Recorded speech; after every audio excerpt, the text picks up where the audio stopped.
The wild card leading Seattle Mariners take on the Texas Rangers in the second of three in Arlington. Felix Hernandez climbs the hill for Seattle and Kevin Millwood counters for the Rangers.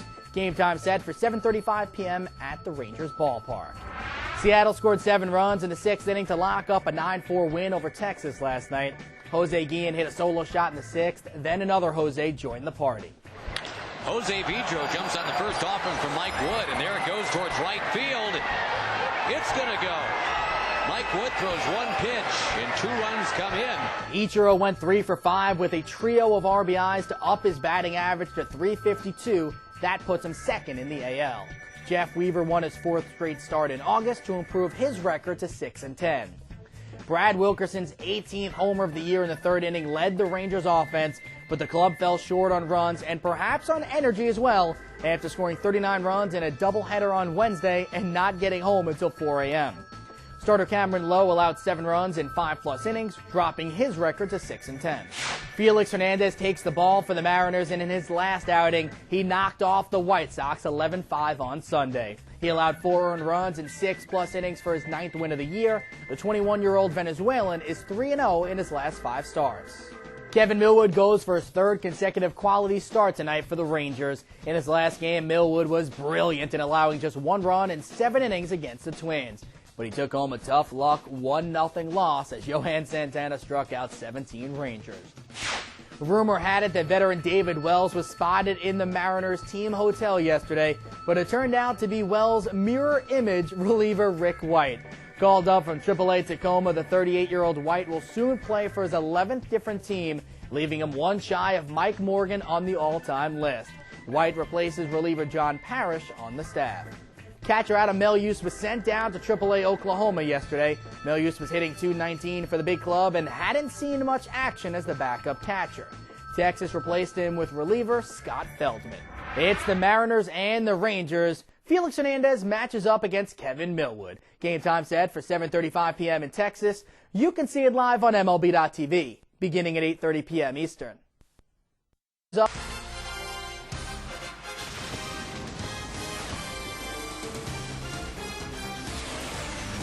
Now, certainly he has done it to teams besides the Texas Rangers, but last night Ichiro decided, yeah, the Rangers look pretty good. I'm going to clear the bases with a double. And with that, Seattle hopscotched into the lead, never looked back. The Rangers, a 9-4 loser yesterday, trying to bounce back tonight. Game 2 of the series against Seattle. And we welcome you to Rangers Ballpark in Arlington, along with Tom Grieve. I'm Josh Lewin. You've got Kevin Millwood on the mound tonight. Seems like a pretty decent matchup. Seattle's a team that likes to swing the bat early in the count. Doesn't really let you get that deep in the counts. And Kevin Millwood may be the kind of pitcher that can exploit that. Yeah, and the other thing going good for Kevin right now is the way he has been pitching. His last 2 starts have been really good starts. Unfortunately, he ran into Johan Santana in his last start in Minnesota and lost 1-0.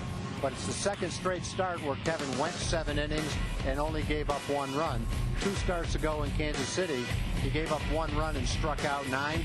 His last start, he only struck out 3, but pitched a solid game and hopefully a springboard for the rest of the season for him. Something about having a matchup against another team's ace from Venezuela agrees with Kevin Millwood, apparently, because Felix Hernandez is on the mound for Seattle tonight, and King Felix having a pretty good year, too. Rangers and the Mariners are coming up next.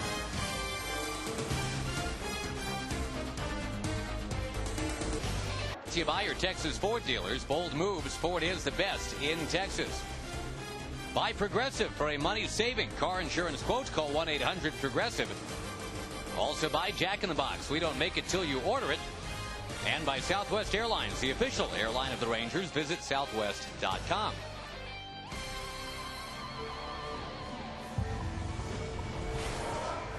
Coming at you in spectacular FSN high def tonight from Rangers Ballpark in Arlington. Thank you very much for making Ranger Baseball a part of your Friday night.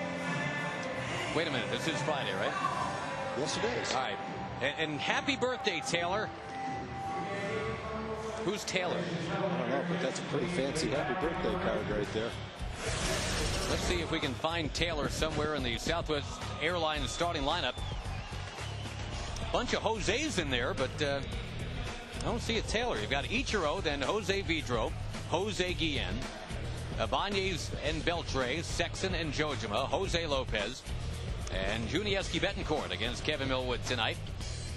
Tom, you mentioned it. Millwood outdueled by Johan Santana last time, but as we check our Rico scouting report, he lowered that ERA down to 5.39. Yeah, he's starting to zero in on the 5.00 level. Love to get beneath that. We mentioned that the last time he pitched. Since the All-Star break, much better. Got an ERA right around 4. This month's been even better than that. 7 innings in each of his last 2 starts. 4 starts in August finds him with an ERA right at 3. And Kevin always has been a guy that's a strong second half pitcher. And even though the season is winding down, he still probably has 6 more starts maybe. He's coming off 2 really good starts and still has plenty of room to finish strong and end up salvaging a decent season. 2 quick strikes on Ichiro. And Tom, in the interest of full disclosure, turnabout is fair play. We made fun of the Mariners for wearing their batting practice tops last night. I guess we had to make fun of the home team tonight, because those are the BP tops. Yep. I don't go for that for a big league uniform, but wow, that is one bad at bat for Ichiro. Are you sure that's Ichiro? Wow. That was very un-Ichiro-like right there, but 3 pitches and goodbye. This last one just flat ate him up. Well, it looked like he cut that, and it came in toward Ichiro, surprised him a little bit.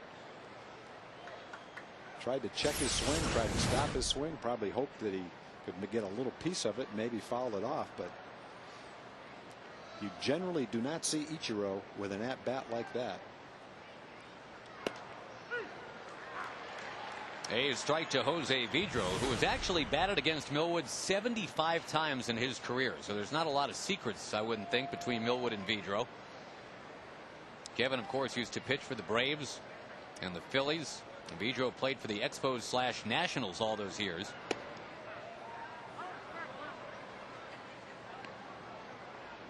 I think the biggest thing about Millwood is that third part of our Rico scouting report tonight, Tom. The fact that the last 2 outings he has given the Rangers innings.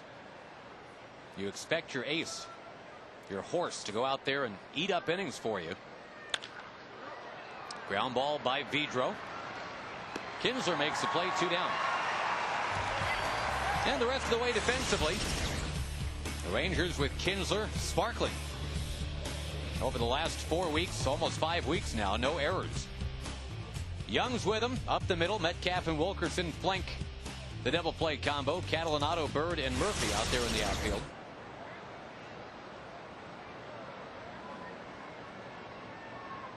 Better focus, attention to detail, and it's certainly something you can quantify now with Ian Kinsler. Now you can tell on a ground ball like the last one hit to him that the concentration is different. He watches the ball into his glove.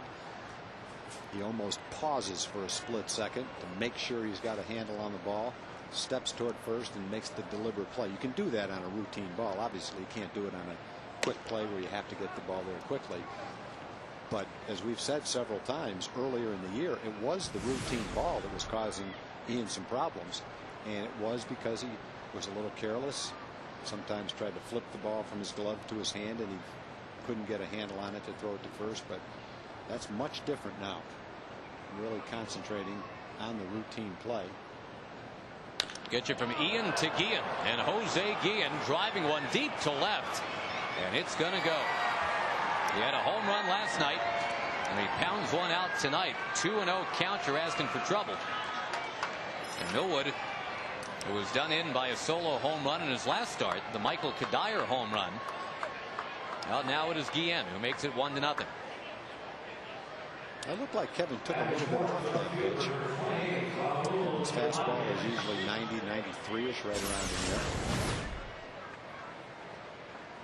It looked like a changeup, maybe. It was 86 miles an hour. Guillen was able, whatever it was, Guillen was able to get the head of the bat on it, drive it out of the ballpark.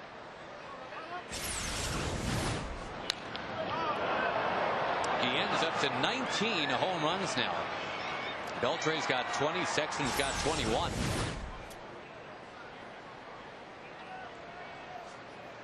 Ibanez, and it kicks off of Millwood back to Saltalamacchia.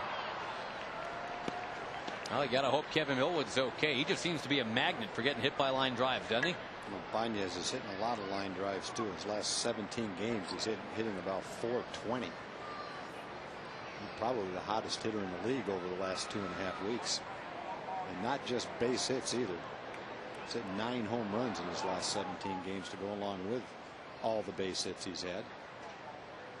This little tableau right here, this what you're looking at with Jamie Reed out there, Ron Washington, Mark Connor, and Kevin Millwood. It seems to happen at least once a game, and you always see Jamie Reed and or Kevin Millwood crack a smile at some point. I mean, I guess that's the good news, but you're just kind of concerned that there's going to be one of those line drives where nobody's smiling.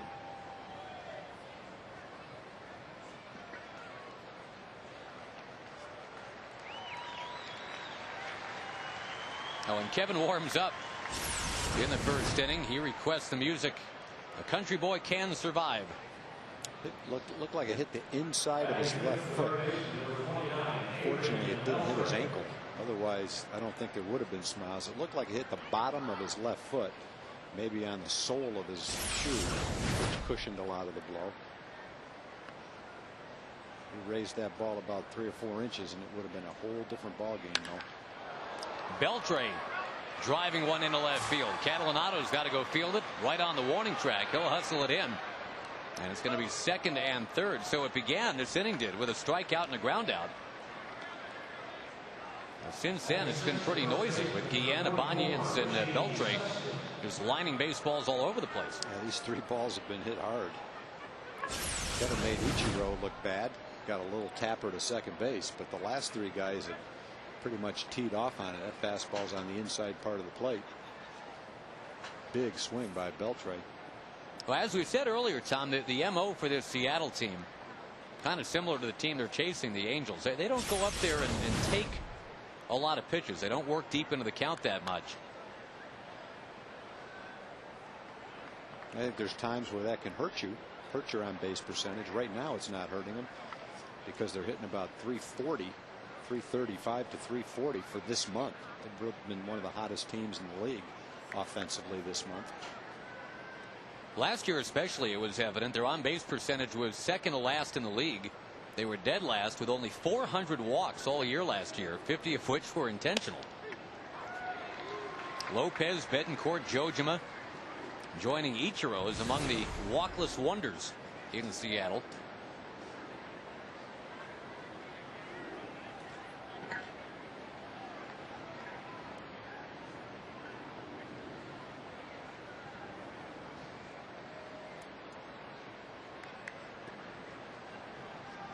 Big Richie Sexson, who struck out 4 times in the game yesterday, but also delivered a hit.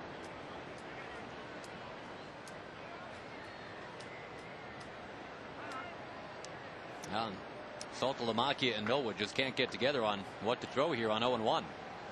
I think some of the conferences are understandable when you've got a 22-year-old catcher catching pitchers for the first time, trying to get on the same page with them. That'll take Jared a while to get used to all the pitchers. That's not easy, especially for a young catcher. He doesn't have much experience anyway. He's never caught until this year above the AA level. And didn't spend any time in AAA this year either. Went straight to the big leagues quickly to the Braves. Millwood, of course, came up with the Braves himself. But by the time Saltalamacchia was in the organization, Millwood was already out with the Phillies and then on to Cleveland.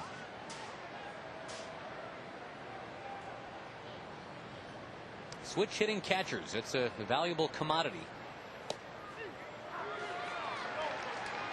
Sexson turned around, questioned the wisdom of Tim Cheetah right there. But indeed it is 1-2.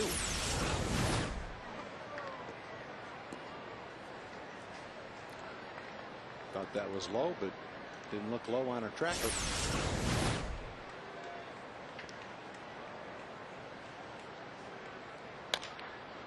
Slowly past the mound. Michael Young going to charge it and fire. And that's it for Richie Sexson and Seattle. However, a Jose Guillen home run has Seattle on top 1-0.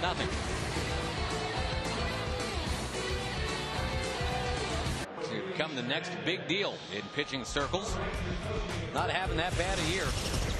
3.94 ERA. And the Rangers, who have actually had good luck against Felix Hernandez in the past, Here's our Southwest Airlines batting order. Catalanato and Kinsler, Young and Bird. Wilkerson, who had the 4-for-4 night last night. And then you got Botts and Saltalamacchia, David Murphy, and Travis Metcalf. And now a little bit more on the right-hander Felix Hernandez. Check the Rico scouting report out for Hernandez. For a 21-year-old, he's having a solid season. He's 9-6 with an ERA under 4. A lot of strikeouts. 6+ innings in 10 straight starts. Has not pitched very well against the Rangers, especially in this ballpark. His ERA is over 9, his highest for any ballpark.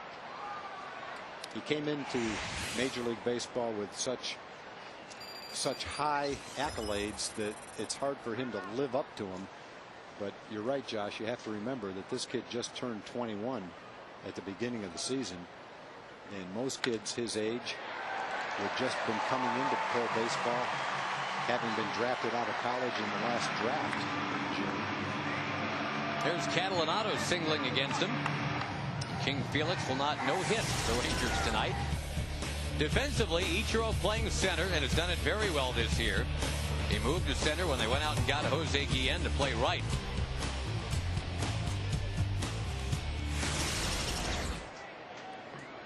Ichiro 3 hits, including the bases loaded double last night. Well, regarding King Felix, I think the thing with this guy is indeed, Tom, he came with that warning label, got to handle with care. Kinsler will move the runner here with swinging, not bunting, but that kind of works like a bunt. I think when you've got a guy with the kind of talent that Hernandez has, and he's turning 19, then turning 20, if you're the Mariners, you handle him like you'd handle Plutonio. You watch the pitch count, you baby that arm so you can keep him in the rotation for 12 or 15 years. Yeah, and if you look at April, it looked like they were kind of treading on some thin ice with him. His first start was against Oakland. He threw 110 pitches on the 3rd of April, 8 shutout innings. His next start was against the Red Sox. He threw a 9-inning complete game, 1-hit shutout, threw 111 pitches, and then came out of the game and went on the disabled list in the 1st inning of his 3rd start. So was that too much work? 110 pitches, then 111. Not an alarming amount of pitches. Maybe for the first 2 starts of the season in April, and maybe for a kid who was actually 20 years old in his first start and just turned 21 between those 2 starts. Maybe it was a little bit too much because he spent 3 weeks on the disabled list. You know what I think is interesting, Tom, I mean, for the year now, Hernandez 7 times has thrown more than 110 pitches in a game. Millwood, who's supposed to be, you know, as we've said, kind of the horse, the ace of the staff, the veteran, he's only done it once. Millwood had a 115 pitch game against these Seattle Mariners. But it's not like that one went real well. He only lasted 5 1/3 innings. He walked 4, he allowed 8 hits. So, I mean, I guess the point is, if you had told me before the season who's more likely to have 110 pitches 7 times, Millwood or the guy they're handling with such care, Felix Hernandez, I sure would have said Millwood. You know, the game against the Red Sox, it's tough to take a kid out of the game when he has a 1-hit shutout. Right. And he's somewhere around 100 pitches. But for whatever the reason, whether that was too many pitches, almost impossible to say, but after 2 starts, he did go on the disabled list. I think some people would say 110 pitches in 2 starts. First 2 starts early in April might be a few too many, because he's a lot different than a kid that's 27, 28, 29 years old. He's just as big and strong, and he's got great stuff, but most people feel in baseball that there's a hard slider, great slider, that pitchers are more susceptible to arm injuries when they're before the age of 25.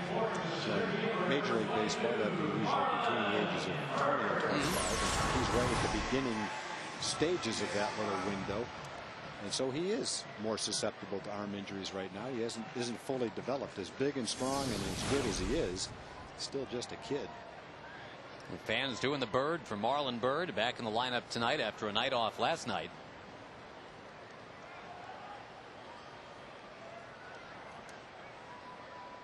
I think we talked about this the last time Hernandez pitched against the Rangers, Tom, but there's a prevailing thought these days that you max out your number of innings at 10 times your age. If you're 17, 170 innings would be your ceiling. At age 20, don't want to pitch more than 200 innings. But if you're doing it right by age 25, maybe then you can fire up 250 innings, but certainly not before then. Yeah, you'd be hard pressed to find anyone throwing 250 innings now. That may be a rough guideline, but I think you'll find a lot of people be scared to death for a 22-year-old and a 23-year-old to throw 220 and 230 innings. I think if anything, you'd like to keep kids under 200 innings to be cautious before they get to the age of 25. Bird, a grounder to third. And Beltre will whip it over there. We'll talk more about Felix Hernandez and how they're bringing him along as we go tonight. Seattle's got the 1-0 lead at the end of one. Mariners on top. We go to the second inning here at the ballpark tonight, and we say hello to our good friend Jim Knox. Thank you, Josh. A little Ranger cheerleader right here, cheering the Rangers on. And we're in the Fox Box, of course, the place to be. Just about a sellout crowd here tonight. $10 seats right here in the Fox Box for next Tuesday or Thursday night's games against those Chicago White Sox. So call 972 Rangers, 972 Rangers for your $10 seats. Happen to have a birthday party going on. What's this about? Who's the birthday boy? The birthday boy is over here. This is my father. He's 67 years young today. Let's see the birthday. You're at the birthday party. That's right. And what did you get so far? I got a bag of peanuts. Hey, that's a nice size there. That may last an inning or so. All right. And anything else? Well, daughter gave me a decal for Pokemon Longhorn decal for my car. Oh, that's good enough. And then they let me come to the ball game. All right. Well, good enough. Maybe we'll get you a Ranger win tonight. Okay. Appreciate it. Thanks, guys. Josh, Jim, you're not singing. I thought you were going to go out there and actually sing "Happy Birthday." He's not taking the bait. clear. We're clear. There's a bunt foul by Jojima. It's 1-2.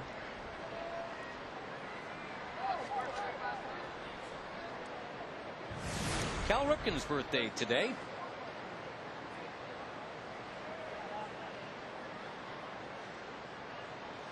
And Cal, I don't know if you saw it, Tom, is going to be going out on some Goodwill baseball tours. Not only across the country, but he's going to China.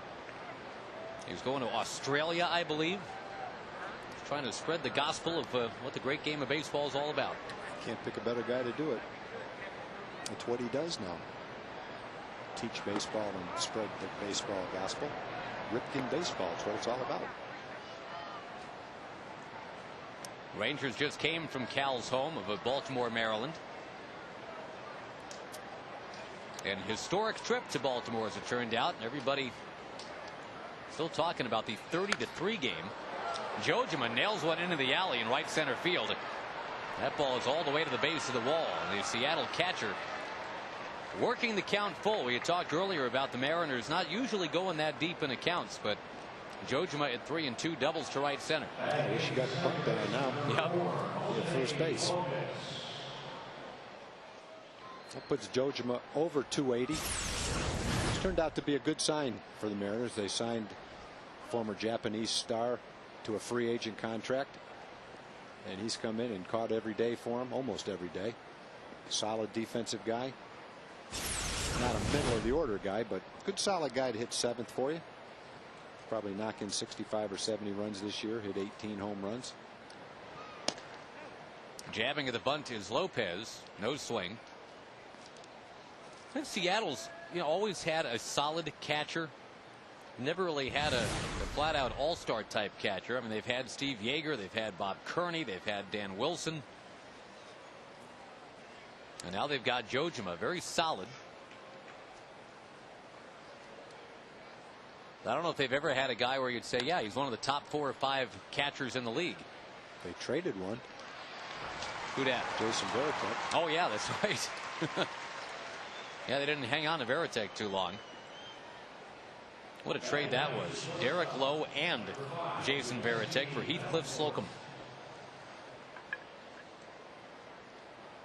Although that's one of those that at the time nobody was saying, oh my gosh, what a lopsided trade. Kind of worked out that way, but And probably no one outside of baseball was, but people inside baseball knew who Derek Lowe was, knew who Jason Varitek was. They probably thought it was a good price to pay. The amazing part about that trade, what's come out after that trade, is when the trade was made, Dan Duquette thought he was trading Heathcliff Slocum for one of those two players. Right, it was supposed to be an either or, right? Yeah, it turned out in the course of the conversation, it dawned on him that he was being offered both of them. He was willing to make the trade for either one of them. It was like Tom Hanks in that movie Big. Okay. Yeah, all right. I guess if you want to give me both of them, sure.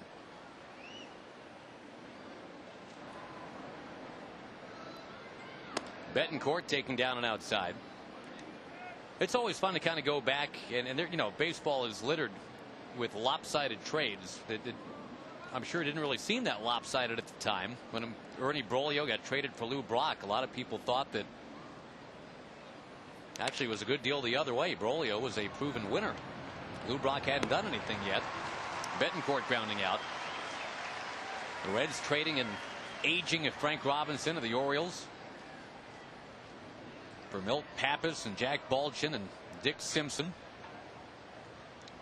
They said Frank was an old 30 on his way out of Cincinnati and got to Baltimore, and for about what, 8 or 9 more years in Baltimore he was unbelievable.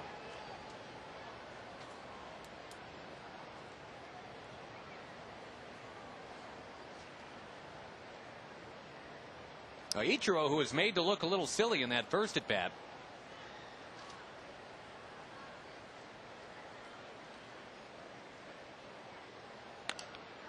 Send one foul out of play.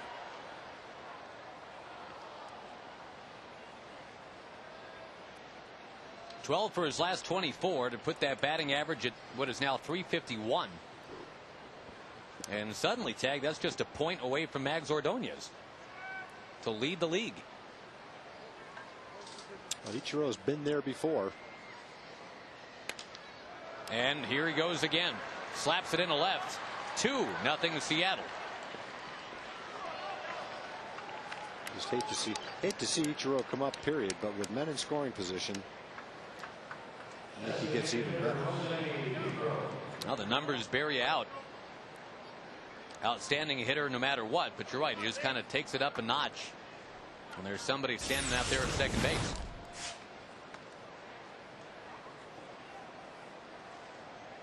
th hit that Ichiro's had against Millwood, and 16 of the 17 Tag have been singles. A lot of them have done some damage. Well, Ichiro leads the league. He got one last night in infield hits. He has 43 infield hits on the season. He'll also get his share of choppers through the infield, bloopers to the infield, and as we've seen in this series, he'll get his share of line drives too. The double he hit to clear the bases yesterday was a smash. The one he just hit was a hard ball.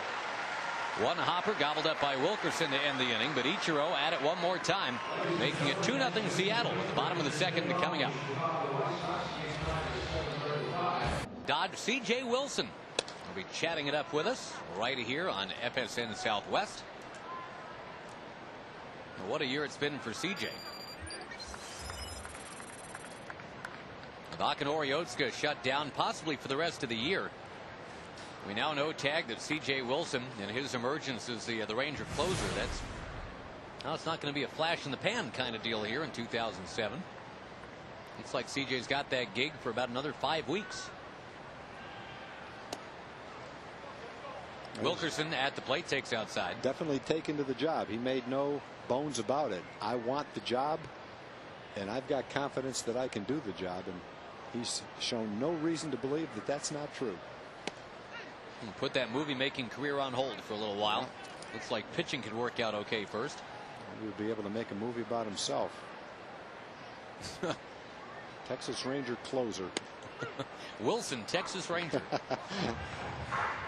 Felix Hernandez 3-2 on Wilkerson, who was 4 for 4 yesterday. His first 4-hit game since 2005, and his first pure 4 for 4 game since 2003.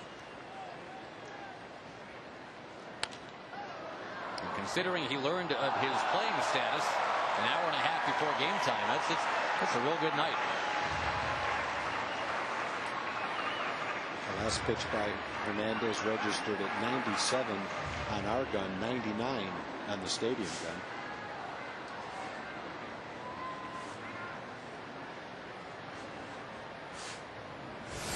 A little bit of a Wilkerson's night last night. Jeff Weaver was up against him, and there went Wilkerson. He's going to foul one. It is bobbled out of the mezzanine down to the lower deck.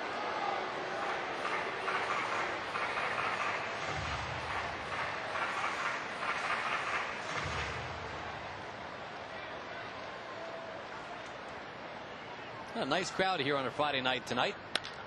Wilkerson, sharp grounder to second. There's the first out here in the bottom of inning 2. Well, Tag, we were talking about Felix Hernandez and the possibility of a guy that young throwing as many as 200 innings in a season. Since 1967, there have been 7 pitchers who have thrown 200 innings at the age of 20 or younger.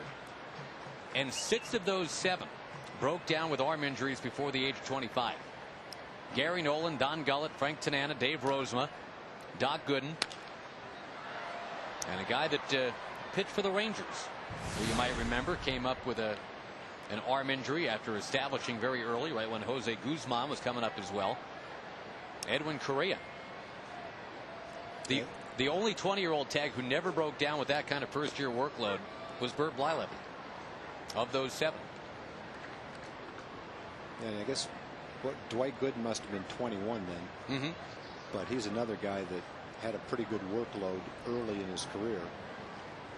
You know, That's why I think 10 times the age for innings is 20, 21, 22. That's still that's a lot of innings for a young kid. Bots down on strikes, and as you say, it's just kind of a loose, kind of field guide to it. You're not married to that exact math. I think it's more to keep the guys who are 17 years old from throwing more than 170. Yeah, I'd be surprised in the minor leagues if you have any young kids, 17, 18, that are throwing even 170 innings. I think most of those kids are probably throwing 100, 125, 135 innings, somewhere around in there. And the ones that have just signed out of high school and college are probably throwing very little at all in professional ball, because they've been used, if they're good enough to be drafted, they've been used extensively in high school and college. And then if you put them in a regular rotation and let them pitch 100 pitches, by the end of the season they might be approaching 180 or 190 innings. And I think everybody feels that's too much for a young kid 17 or 18 years old. At least it is today. It wasn't a long time ago. But I think what happened a long time ago was you don't read about the young players who had arm injuries and were out of baseball when they were 17 and 18. Mm-hmm. The ones you read about are kind of survival of the fittest. They're the ones that are freaks of nature, like Nolan Ryan, who were just able, for one reason or another, great mechanics, strong body, whatever the God-given genetics, were able to withstand a high workload and have a career without being injured. Back then, they didn't label it an injury. They just said they threw their arm out. They didn't know it was rotator cuff. You got to like Felix Hernandez if you're a Seattle Mariner fan. He just strikes out Box and Saltalamacchia to keep it 2-0 at the end of 2.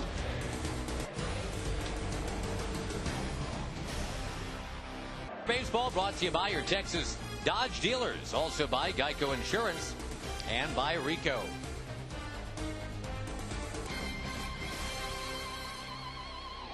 At the ballpark tonight, there's our good friend Norm Hitzges out there in the wedge, also known as the Wedgie. Norm named it that, and Norm has some good P1 listeners at the ticket with him tonight. And he's got some crisp $100 bills on him, I do believe, Tom, if a baseball gets hit into the wedgie tonight. For Ranger homers into that little tiny triangle down there. For whatever reason, Norm is prepared to hand out $100 bills just to celebrate. For the people in the wedge? Yeah, just to celebrate their good fortune.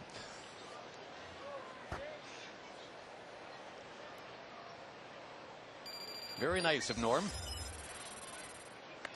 Very odd of Norm. But we are very happy to have the great Norm Hitzges in the ballpark tonight.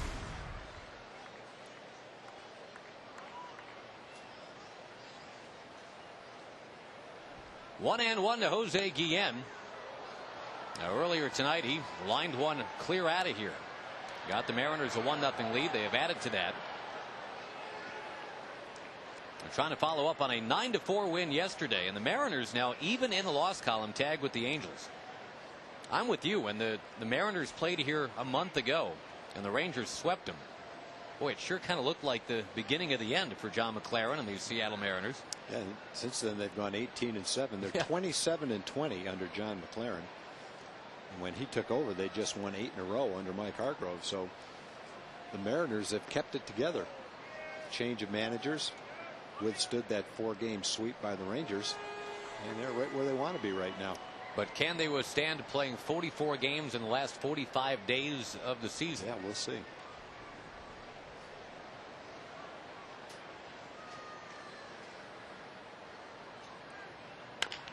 On the ground to third, backing on it, Metcalf. Low throw, and Wilkerson couldn't make that snatch catch over there. Now Travis charged with an error yesterday. It led to a big inning, and you're certainly hoping that a big inning's not in the offing now. I thought I was going to take a tricky hop on it, but he handled the hop fine. Got rid of the ball quickly, maybe too quickly. I'm not sure if he had a real good grip on the ball. He's got a little more time, I think, than he took. And it bounces a little too close to Brett. If that ball bounces a little bit closer to the pitcher's mound, it takes a big hop. It's easy to play. If it bounces a little bit closer to him, it's a short hop that you can scoop. But that in-between hop is a tough one to judge. Raul Ibanez. Man, this guy's a hitting machine right now, boy. In the left field, he goes with it. And on to third. Well, that didn't go well at all. Ibanez was into second base on that throw that was offline. And that hustle right there of Guillen charging all the way to third base. All of a sudden, you got the Mariners with second and third, nobody out.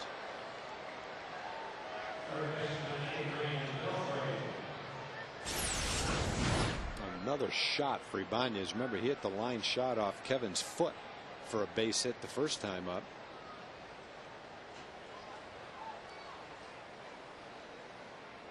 Guillen challenged the play, never really slowed down, and then beats the throw there. And on the play, Ibanez goes to second himself.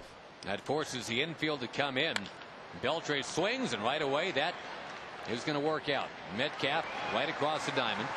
So Ibanez swinging at the first pitch. Beltre swinging at the first pitch. They did that in the first inning too with pretty good success. A single and a double. Now Richie Sexton to the plate, and you know, Sexton obviously a guy who can hurt you in any situation, Tom, but right now second and third, one out. We remind you he's also a guy that can strike out. He can also afford the luxury, I guess, of pitching somewhat carefully to him if he reaches first. You got the double play in order. I think most times with men on second and third and nobody out in the third inning, a manager will play the infield back. But when you're behind 2-0, and Ron's had the benefit of watching Hernandez throw for a couple of innings, you're making the statement right here. I'm playing the infield in because it looks like runs are going to be hard to come by tonight against Hernandez, and I don't want a ground ball turned into an out allowing a run to score. So you gamble and you play the infield in. So far for the first hitter, it worked well. Ground ball right straight to third. If the Rangers were ahead 2-0 in this game, then you probably play the infield back and you do give up a run. Someone listening might say, well, why would you give up a run? Give up a run on the ground ball. The thought being, if you played the infield in, that same ground ball might have snuck through the infielders who are much closer to the hitter now. And it takes a ball really hit right at a fielder to get an out. Those in-between balls now are definitely going to go through for hits. Whereas if you're playing back, you have more room to make a play on those.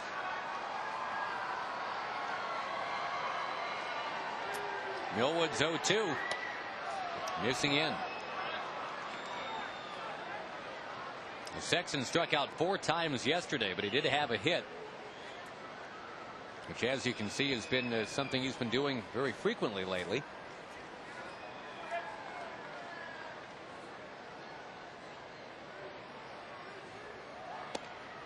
Ooh, boy. Yeah, he just missed in, then he just missed out. A little cut fastball. Trying to catch the outside corner with it.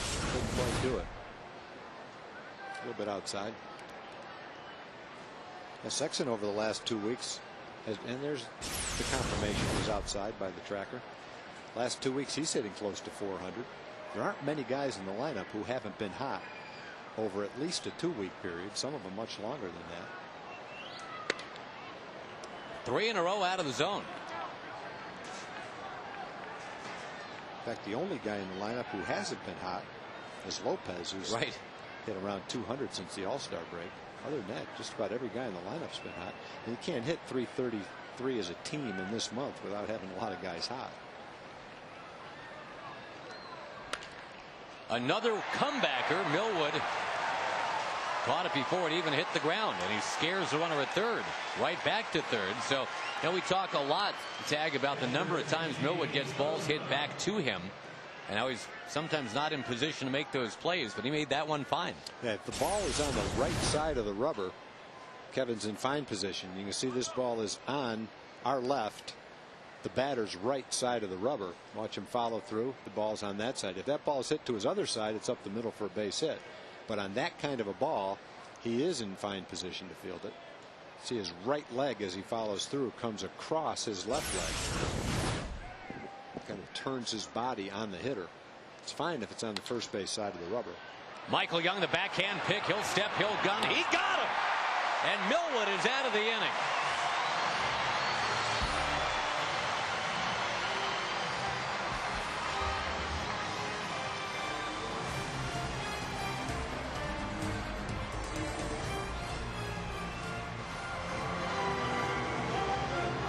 You get a coupon good for a $2 upper level ticket as well. There's a t-shirt that you will purchase if you'd like to for $2. Who's behind on that Tuesday? t-shirt? That's Jill. You just thought it was kind of a floating random t-shirt? They're just out there floating in midair. Stage manager to the Stars. That was Jill. David Murphy behind in the count 0-2. And the Rangers are behind 2-0. Although I guess you're kind of thankful it's only 2-0, Tom. It was second and third, nobody out there, top of the third. Yeah, that had the makings of a big inning. Started with an error. Each runner took an extra base on the single. But to Kevin's credit, he got the 3 ground balls. To Michael Young's credit, made a nice play on that hard hit ball, backhand play. And the way that Hernandez is pitching tonight, it looks like trying to keep them from scoring that inning could be very important. Hernandez has a fastball tonight. Most of them are above 96 miles an hour. He's gone as high as 99. He has a curveball he can strike you out with. Probably his best strikeout pitch is a slider that he throws. Mariners wouldn't even let him throw that pitch for a while. Yep. I mean, in the minor leagues, they knew he had it. But kind of what we were talking about with being very careful with the goods. They said, hey, it's a great pitch. We just would prefer you don't throw it. Not till you get to the big leagues. And he struck out 3 in a row. That's a slider that's similar to the one that K-Rod throws. Almost breaks like a sharp, hard-breaking curveball.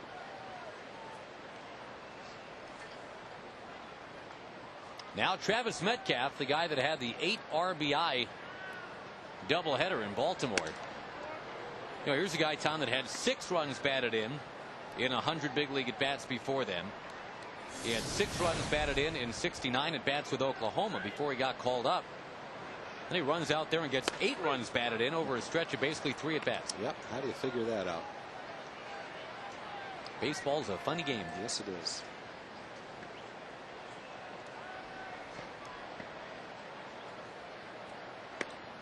And Metcalf was hitting only 148 at AAA.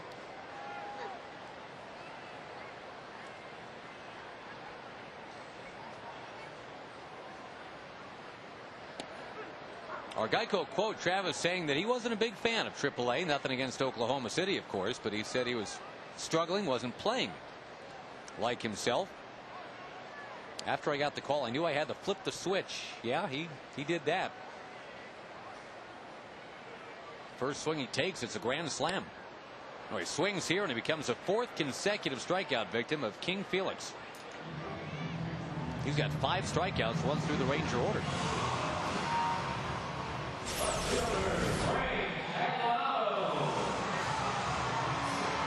It's his 96-mile-an-hour fastball. A little bit of sinking action on just for a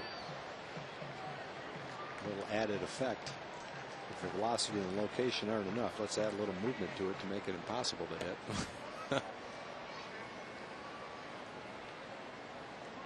The Venezuelan strikeout machine is certainly operating well against the Texas Rangers. Johan Santana Sunday.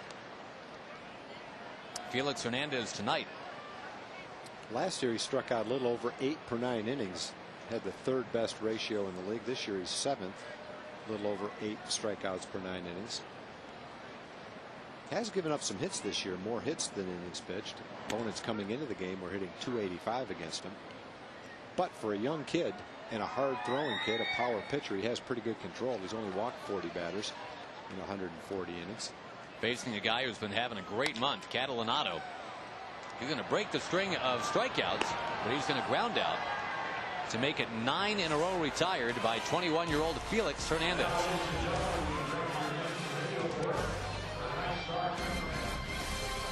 In the 4th, it's time for the Aflac trivia question. Since 1974, only 3 players have had 5 or more grand slams in a season. Can you name them?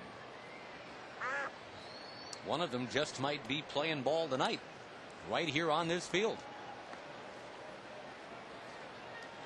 How many grand slams in your career, Tag? Any idea off the top of your head? I know I had one. I think it was one. I remember exactly where it was too. It was in Seattle, 1977, and Mike Kekich was on the mound for Seattle. The Mariners' maiden year, 1977. As far as I can remember, that was the only one. That's when the Kingdome was brand sparkling new and state of the art. Now it's just blown up. Be going back to Seattle to end the season. We'll probably be able to watch that again, that implosion. There is an explosion by Jose Lopez.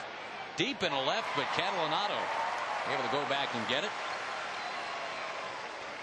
So there's one down here in the top of the 4th. Betancourt comes up next, and we go to Jim Knox. All right, thank you, Josh. Here in center field, I found a vintage baseball team from Farmers Branch. This is Catfish. Explain to me what this league is about. The vintage baseball team or league is about old-time baseball, played by rules from 1860s. No gloves. You catch ball on the first bounce, still out. A lot of hit and run. Very nice. Look at this guy down here. It looks like he played maybe back in the vintage days, huh? Yeah, say back in '03, I was here when they made the first field. I sure was. The guy's familiar face here, Tim George, former Montreal Explo, played with Andre Dawson. What got you involved? Well, just being around the game, love of the game. It's a different style of baseball, and it's very unique. Less running, huh? Less running. Okay, good to see you. Thank you very much, guys. Thanks, Josh. I gotta admit, I thought that those shirts said FBI when they first walked in. I'm thinking, oh boy. Thank you, Jim. Welcome, fellas. 1-1 to Betancourt. He's going to take a strike, 1-2. He was talking about the Mariners when they first came on the scene. Boy, that city was pretty starved to get baseball back. It was an abject failure the first time they had it. The old Seattle Pilots played at 6 Stadium in 1969. Another chance for Metcalf. This time his throw right on the money. 2 down. I guess the Seattle Pilots, though, a lot of people still know who they are and know all about 6 Stadium because of the book that was written by Jim Bouton about his year with them. It may have been a failure, but they provided some good fodder from Jim Bouton. Some of the more memorable quotes. The hijinks and hilarity from that 69 team. Fred Talbot and Jim Gosker and Joe Schultz. Joe Schultz. Pound that Budweiser, boys.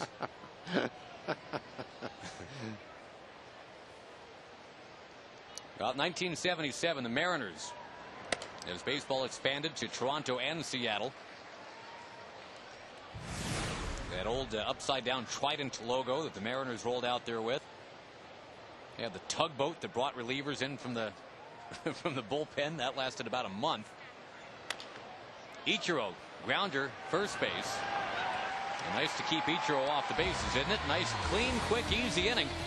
Bottom of the fourth coming up, still 2-0. Maybe a question for you. The players since '74 who have had 5 or more grand slams in a season. Don Mattingly and Travis Hafner each had 6. Richie Sexton in this game tonight. He had 5 last year. It's a pretty short list. The Rangers leader in grand slams this year with 2 is Victor Diaz.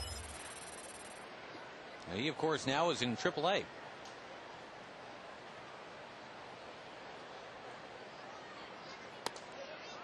Felix Hernandez, who has set down 9 straight. That's not something Kinsler wants to hear. He's 3 for his last 28.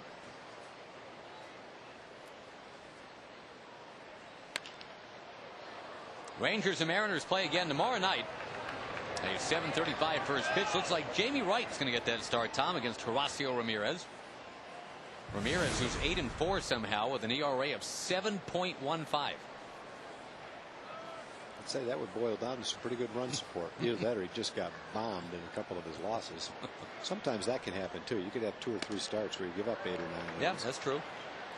Kinsler becomes the 6th strikeout victim of Hernandez. Yeah, this is starting to look eerily familiar. Tomorrow, my partner, Mr. Grieve, will be working with Victor Rojas. And Vic will tell you about that matchup of Rice and Horacio Ramirez. We'll tell you about it right now, courtesy of Panda Express and their delicious orange chicken. Well, Jamie Wright has done a nice job in long relief. A soft line drive from Michael Young for out number 2.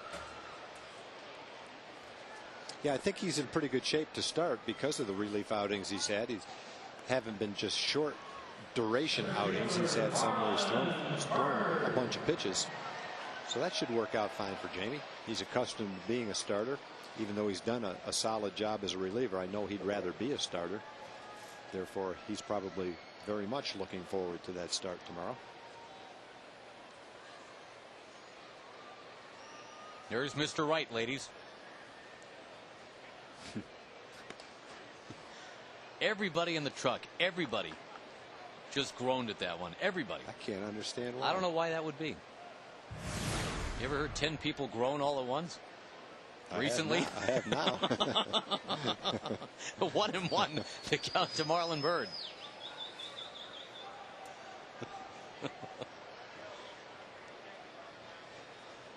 Well, the only base runner for the Rangers was to lead off. That was Catalinato, very first batter for the Rangers tonight.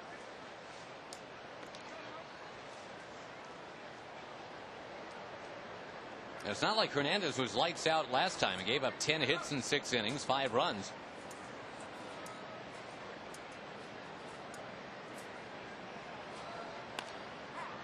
That was against the White Sox, a team the Rangers haven't seen in a while. But a team that's about to come back in. About to get swept in a doubleheader today, too, by the Red Sox, it looks like. Yankees and Tigers are in a long rain delay. Yeah, Boston's up 9-1 in the 5th inning in game 2.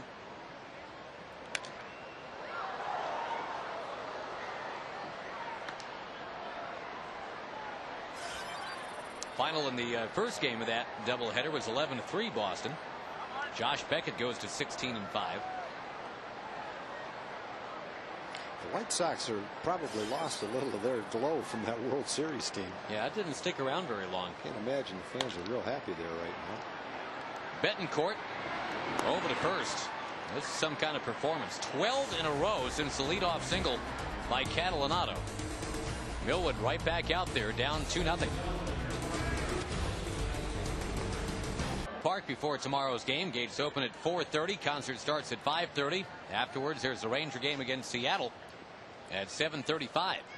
Concert admission is free with your Rangers game ticket and vice versa. So to get yours, call 972 Rangers Or you can always visit TexasRangers.com. Got a nice crowd here tonight on a Friday night. The back-to-school backpacks, courtesy of Dr. Pepper this evening. And the 5th inning underway. Kevin Millwood will face a couple of Jose's here, Vidro and Guillen. Then Raul Ibanez. Well, those are 3 guys who have been hitting the ball very well this month of August. To center field, and Bird streaking towards left. Vidro, as you check your Ford leaderboard, how hot is hot? Well, since the All-Star break, nobody's been hotter in the American League. Jorge Posada stays hot, Tom, and you know we're looking at Saltalamacchia catching tonight. Switch hitting catchers. We were talking about that concept earlier. The Indians feel like they've got a real keeper in Victor Martinez. Here are the Rangers with Saltalamacchia now. Remember, the Mariners thought they had struck gold with Ben Davis. Everybody seems to love the possibility, that tantalizing possibility of a switch hitting catcher. Ted Simmons back in the day, pretty good one, switch hitting catcher. That ball taking off by Guillen, and at the wall, Murphy's got it. Almost went in the wedge. That would have been $1,800. Norm Hitzges. He was reaching for his wallet. First time for everything. Yeah, Norm has promised if a ball gets in the wedgie tonight, he's going to be handing out $100 bills. So that was a close call out there. Look at the smiles. Show you 2 poles in that shot there, the foul pole and Norm. Norm was about ready to say, I'll be right back. I've got to go to the concession stand. The last they saw of him tonight. Ibanez towards center. Long run back. Bird twisted around on it. Over one shoulder, then over the other. And Ibanez just keeps on getting it done. That guy is just smoking, boy. 420 in 17 games coming into the night and 3 ropes tonight.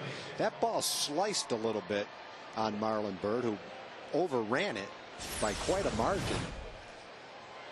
And then has to turn around and come that way. The ball was actually going that way just a little bit. He made a good recovery but couldn't get to it. You don't have as much time to recover when a guy hits the ball that hard.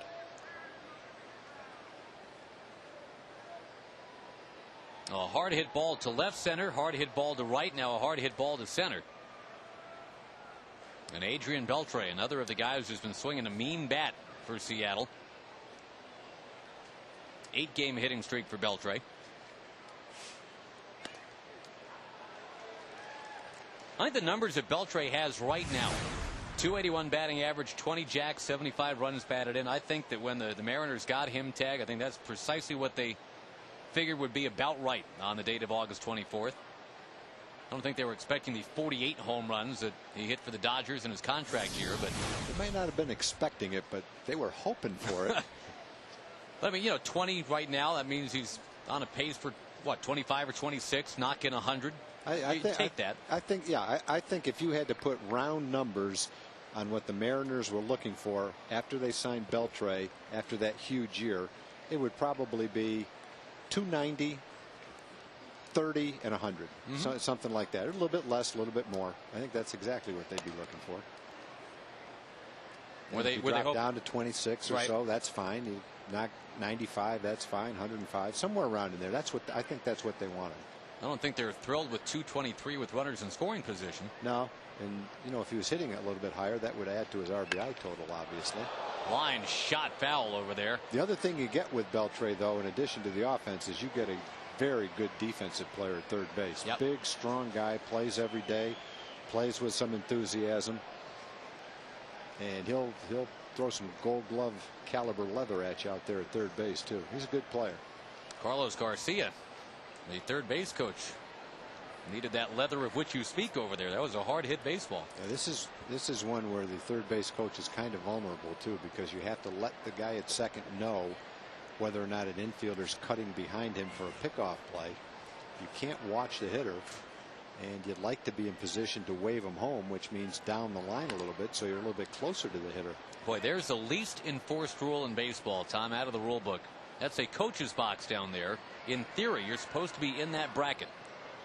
And Garcia's not the first guy who's not even close, but you'll never see that enforced. I can remember Tim Foley one day in this ballpark being almost down in the on-deck circle. I think it was to get out of the way of the hitter.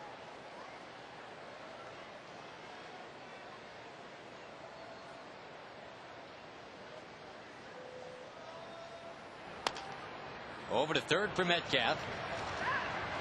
High throw, but no problems. Millwood out of the inning. And it stays 2-0 Seattle.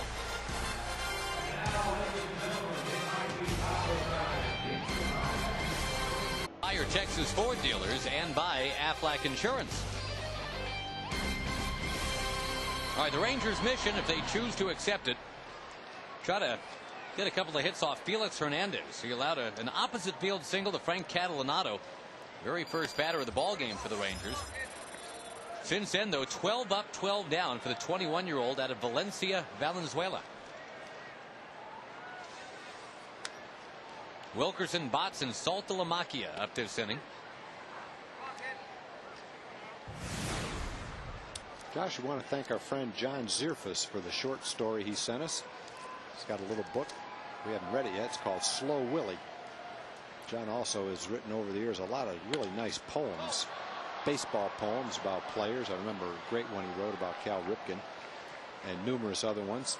Watches all the games on, a lot of the games on TV. So John, I don't know if you're here tonight or if you're watching on TV, but if you're watching on TV, thanks for the short story. Josh and I will both read it. And thanks for being such a great Ranger fan too. Never have enough reading material.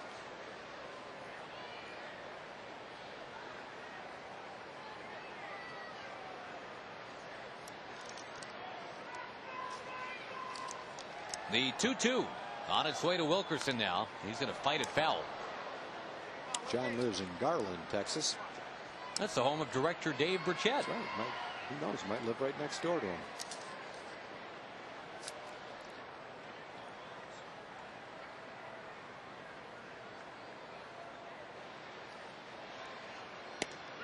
Wow, strike three on the outside corner, and that is the 7th strikeout for King Felix. Well, he's featuring a nice slider tonight. He's throwing free and easy, making it look easy, popping his fastball at 95 plus, and getting a lot of strikeouts with his slider. And came back and caught most of the plate. No walks either for Hernandez, and again just the one hit. Opposite field single from the Cat.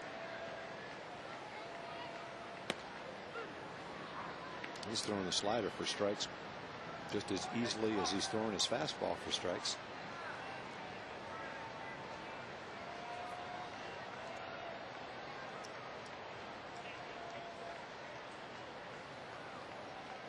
Well, the Rangers have a couple of big switch hitters here back to back in the lineup, and Botts and Saltalamacchia.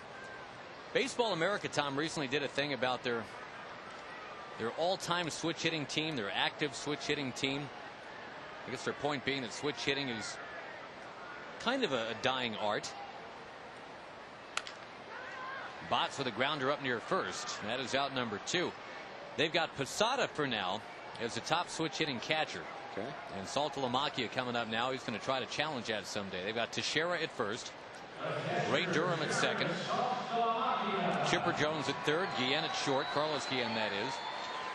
Outfield of Berkman, Beltran, and Swisher. Victor Martinez is your DH. But right here it's Saltalamacchia. Pretty good team. It's a very good team of switch hitters. Probably the best switch hitter of all time. Well, I mean, for power, Mickey Mantle, right? He'd be my favorite. He was also, well, he nosedived right at the end of his career. He didn't quite hit 300, but he won a batting championship one year, hitting 353, hit 365 another year. So he's also an average guy. Pete Rose has got to make the list, though, too, at some point. Pete Rose, Eddie Murray. Eddie Murray, for sure.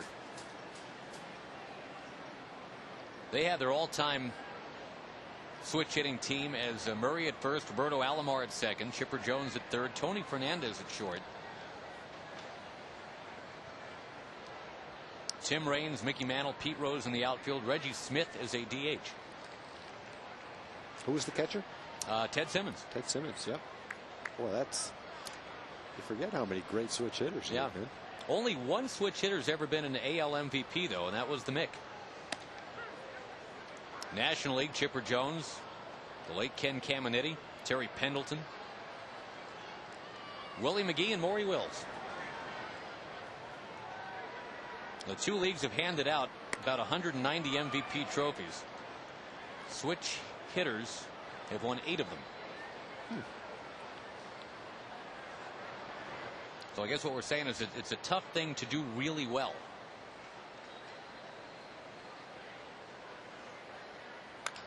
Saltalamacchia, a little half swing, base hit. That'll work.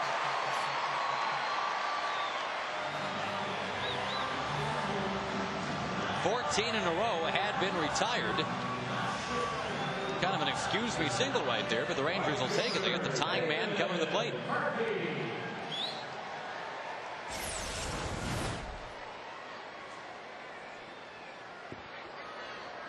Probably would have been ball 4. Jared didn't even know where the ball was. No. You could see him kind of looking. Oh, there it is. I should run.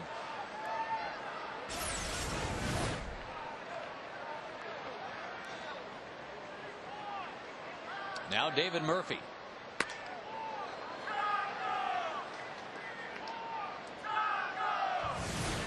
I'm looking at some of the splits here, Tom, on these switch hitters and whether they hit better lefty or righty.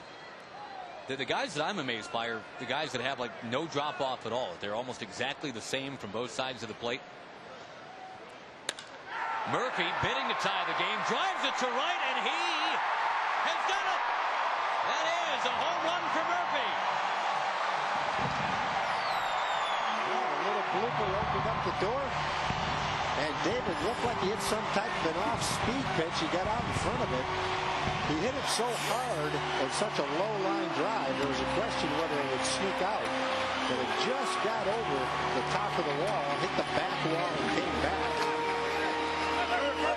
David continues to play some great baseball for the Rangers. Adds a home run to the list now. He had a bunch of doubles, hitting for a good average. Now the bloop and the blast, and the Rangers are tied at 2. It's his second big league home run. His first as a Ranger. Hernandez might kick himself a little bit. That looked like a changeup. He'd been going pretty much fastball slider with a lot of success. And he tried the changeup. Gave David a pitch he could get out in front of and drive. And now it's a tie game. Now Metcalf with a grounder to second base. David Murphy, 2-run, 2-out home run. Off the King. 2-2 at the end of 5.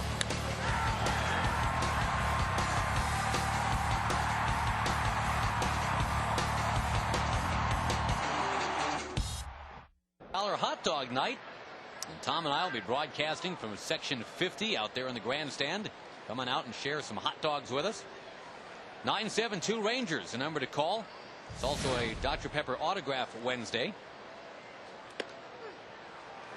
A lot of fun stuff will be happening on Wednesday night.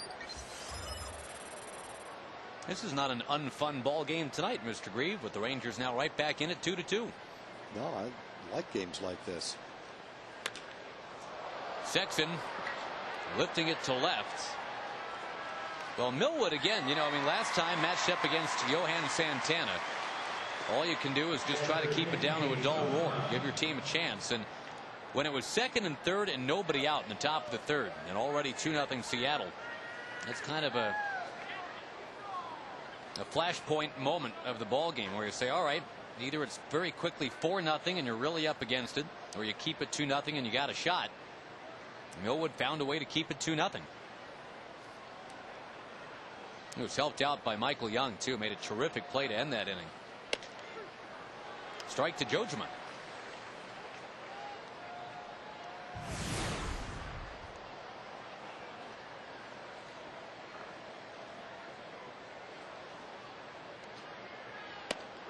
Another strike to Jojima.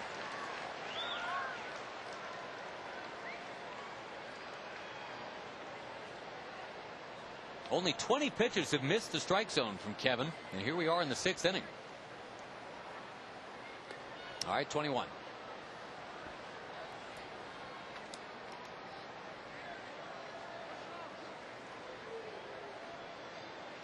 Now the Rangers had come in, Tom, with 50 hits in their last 3 games. And there they were at 1 for 15 for a while tonight. And as you said, the bloop and the blast to get it done. Michael Young shovels it out of the dirt. We go to Jim Knox. All right, thank you, Josh. Most popular section here at Ranger Ballpark tonight has to be right here, section 201 through 206. We're on 202 because all you can eat right here in section 202. And Joel, how much do you have tonight? We've had a couple nachos, some hot dogs, and some cotton candy, right, Brooke? Yeah, he agrees. She's full. Well, let's go over to his wife, Kellen. Kellen, how about you? I've had 5 hot dogs, 6 bowls of nachos, and 7 Cokes. Very nice. And Joel is big baseball. Mark Frito's twin brother. He's right here taking notes. Pete's sign right there, getting ready for their post-game show on 1310, the ticket, the radios after the game. And kind of looks similar. But Frito, what are you eating tonight? I've got my apples here, Jim. Apples. Can you believe that? Frito's lost a little weight. You know? Yeah. He has lost weight. All right, guys, appreciate it. Thanks. You got some catching up to do. Yeah. It's a great listen on the drive home. 2 strikes to count to Jose Lopez. All you can eat tickets. That's what I heard the first time. I'm thinking, that's great. All the tickets you can eat. What a deal. I might be able to get through a quarter of one. It's all the food you can eat and tickets for that section. Another ground ball induced by Millwood. Kevin's got it going right now. Yes, he does. And the Rangers, let's see if they can keep that momentum. They just scored 2 off Hernandez in the bottom of the 5th. And here they come in the bottom of the 6th. For $300 plus tickets to a Ranger game and dinner for 2 at Sonic. The Rangers are hitting for Carol Dunshee of Plano. The Ranger hits the grand slam during this inning. We're giving away $25,000.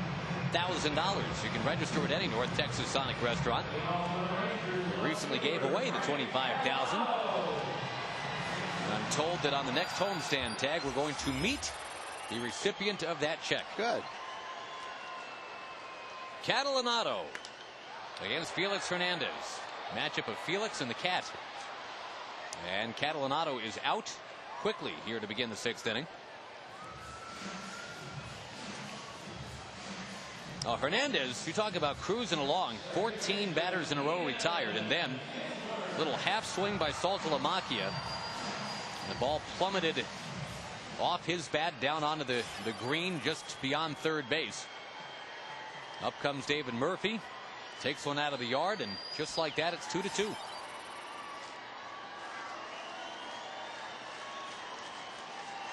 Whoa, inside to Kinsler.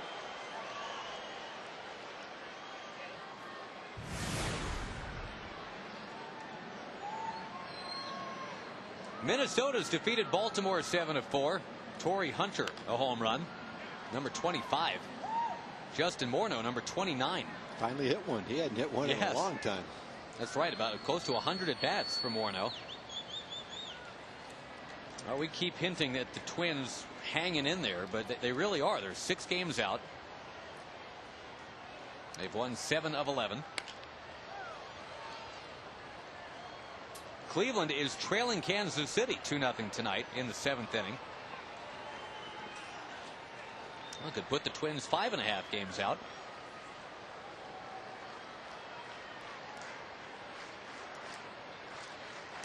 Tigers and Yankees still in a rain delay. That's a 3-hour rain delay. They're waiting to get that one in, aren't they?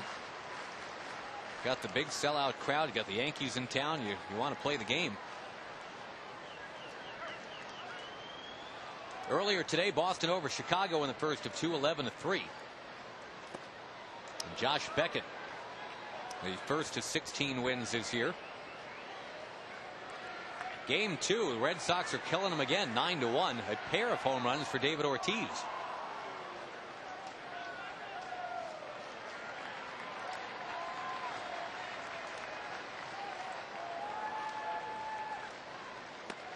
Kinsler checks his swing and draws the first walk allowed by Felix Hernandez all night.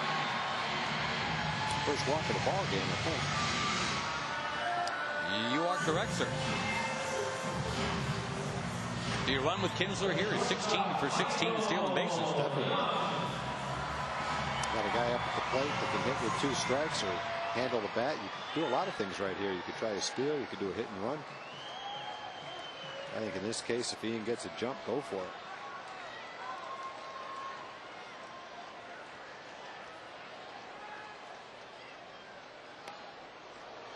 First one's a fastball, strike 1.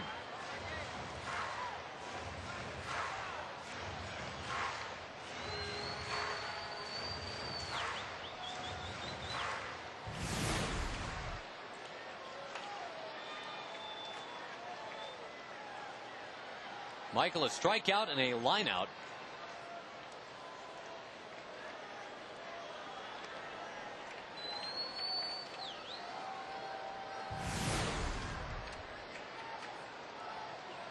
Two runs, 7 hits for Seattle. 2 runs on only 3 for the Rangers.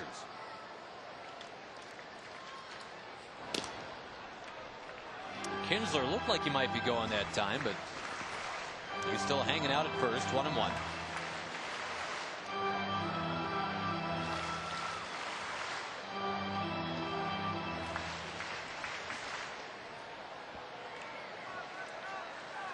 I don't think I've ever seen that view of a lead off of first. That's pretty cool.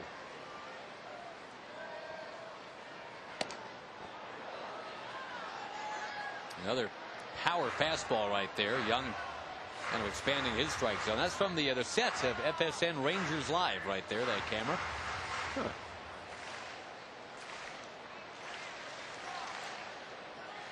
And a quick programming reminder, you'll see FSN Live after the game.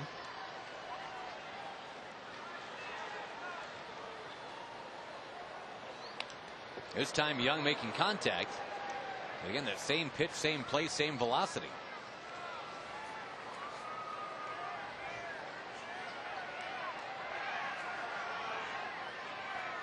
National League Finals, Cincinnati over Florida 5-3. Mets are leading the Dodgers 5-2 in the 9th inning. Boy, and the Phillies could drop to 6 back. San Diego trouncing Philadelphia right now 13-3 in the 9th inning. 2 home runs for former Ranger Adrian Gonzalez. Kinsler going, and a good thing he was. Hernandez makes the play on to first. The Rangers hit into 4 double plays last night, and sending Kinsler right there to make sure they don't hit into one here.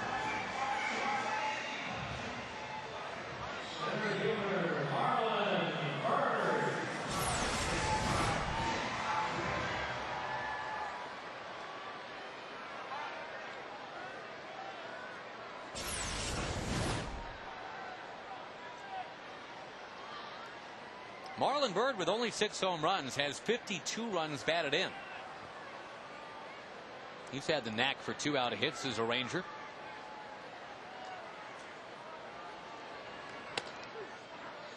Hernandez is doing a nice job of hitting that outside corner to the last couple hitters.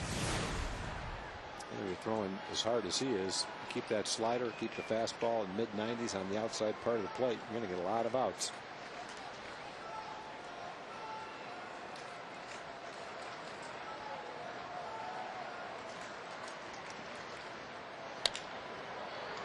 Heading toward short. Betancourt better get rid of it now. Got him barely. And Ron Washington out to argue the point. Byrd thought he was safe. Ron Washington out to talk to Jim Joyce. Inning over. Kinsler stranded. It is 2-2 at the end of 6. West Airlines.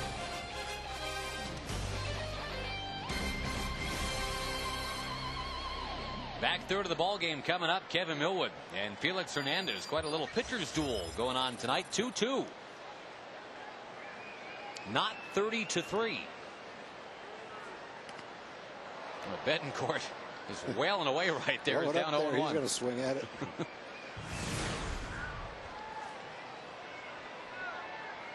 Betancourt's only walked 15 times.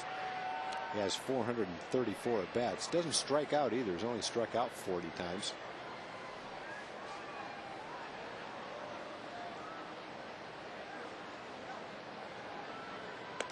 Yes, if you throw it up there, he will swing at it. Betancourt keep it up there then. Yeah, I would too. Well, he's hitting 295. We're doing something right. But Track will show you how high they were.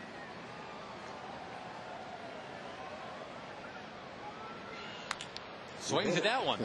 And Michael Young throwing on to Wilkerson, out number 1. Well, it was Felix Hernandez who obviously kind of took everybody's attention for a while, but here's Millwood, Tom. He's retired 14 out of 15.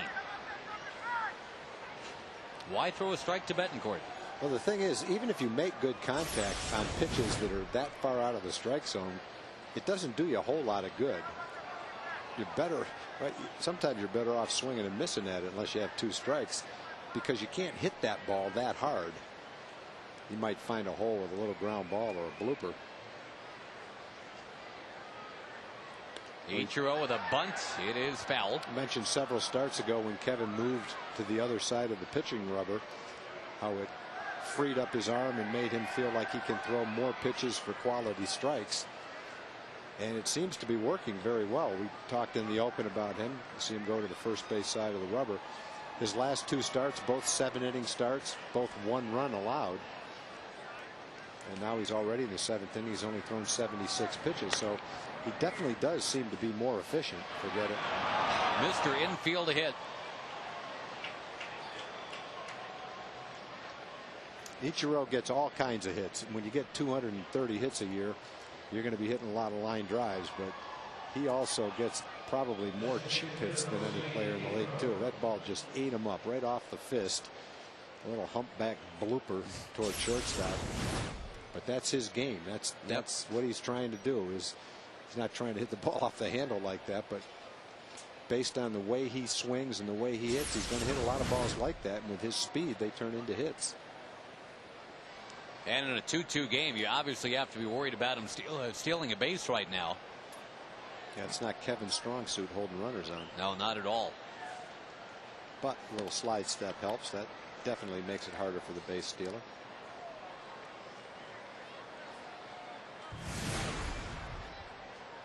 Ichiro, a tough guy to catch.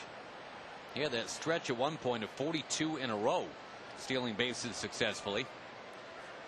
And Millwood, a guy that a couple of years ago was the easiest in baseball to run against. You're putting a lot of pressure on young Jared Saltalamacchia back there. He's charged with making sure that Ichiro doesn't steal second.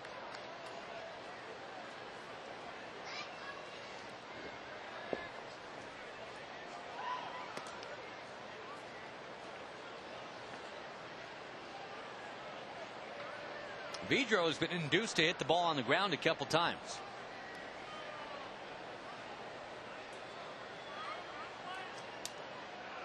If you're thinking about turning a double play, I think the toughest thing to do is get Ichiro at second base. Vidro, with his knees the way they are, he doesn't run very well anymore. Ichiro runs, great jump, and a slowly hit ground ball. Kinsler takes his time, and they do get out number 2.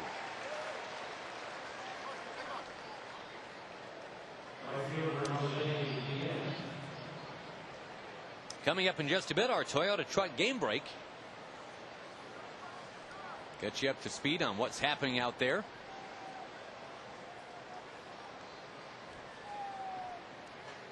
Later on, the Angels are taking on Toronto. And again, the Mariners with an eye towards that. They are even in the loss column with the Halos now.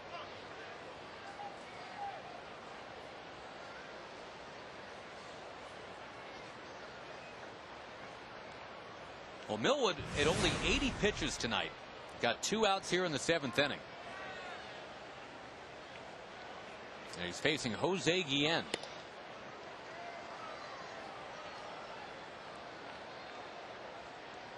Guillen, remember, homered on a 2-0 pitch back in the first. He's really hit the ball very hard 3 times tonight.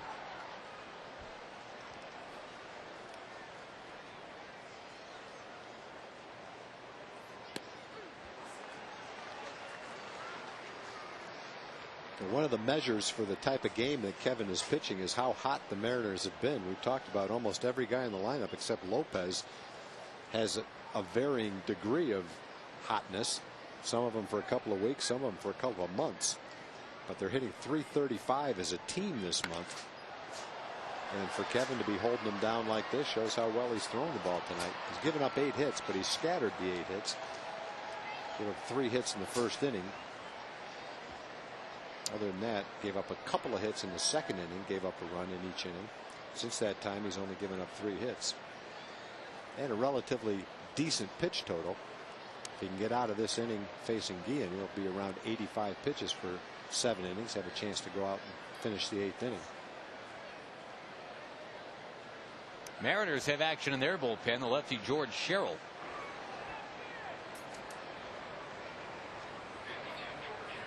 It goes lefty, switch hitter, lefty coming up for the Rangers in the 7th. 1-2 to Guillen. Little looper, base hit. Boy, oh boy. 3-2 Seattle. And Guillen towards second base. He is out. Oh, and Guillen right up in Jim Wolf's grill. Guillen got the RBI. The run does score. But he got greedy trying to run on David Murphy. Carlos Garcia got there just in time, too. Guillen was on his way out of this game. Guillen, he had hit the ball hard 3 times. This one wasn't really hit that hard. But it got the job done. Run scores. But there's the final out of the inning as we send it to our studio now for the Toyota Truck Game Break. I mean, I think for me, throwing a low to mid-90s fastball, it's a great pitch. And I throw mine where it moves into the hitter a little bit, like a cutter or a two-seamer, or tails into him. And it's an intimidating pitch in a way. Guys aren't comfortable with it, and sometimes, you know, you get the fun effect of breaking the guy's bat or having him just take a huge swing and swing right through it, you know. C.J. Wilson brought to you by Dodge, your Texas truck stop. Pretty good lefty out there in the Ranger bullpen. Pretty good lefty out of Seattle's pen now pitching. George Sherrill and Brad Wilkerson, who's behind 0-2. Sherrill, the 1.95 ERA, and lefties tagger hitting 160 against him. He doesn't walk many, and he gets his share of strikeouts too, more than the strikeout per inning.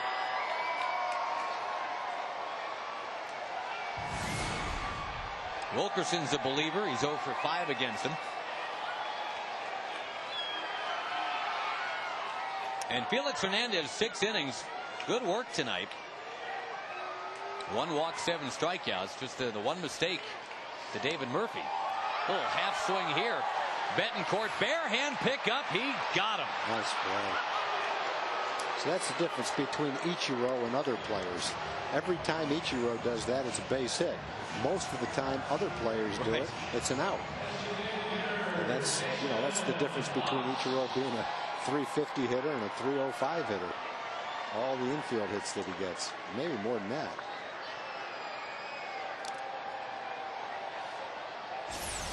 Ichiro reaching on one of those, ended up scoring the go-ahead run in the top of this inning. Close play again. That's a nice play by Betancourt. Botts gets to bat right-handed.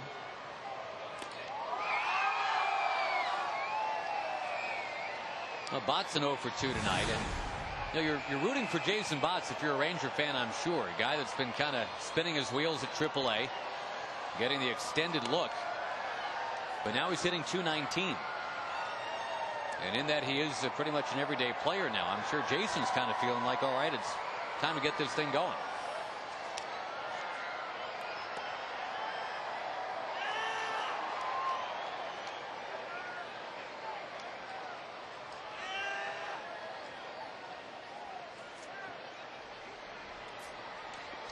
Only 8 runs batted in for Jason up here. And work the count in his favor, though, right now. 3-1. In the crowd of 32,000, 716. Watching Botts foul one off his foot.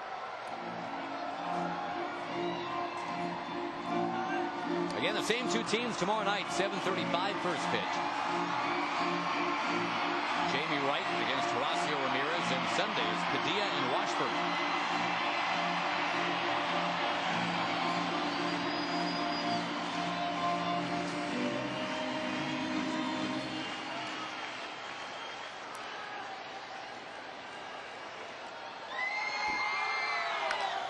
Line to foul.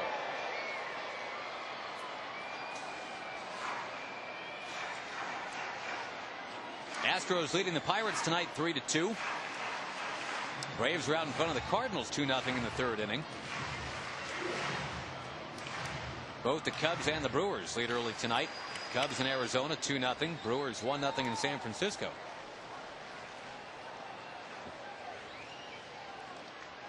Up and outside, the tying man's on. The go-ahead man coming up, and Jared Saltalamacchia.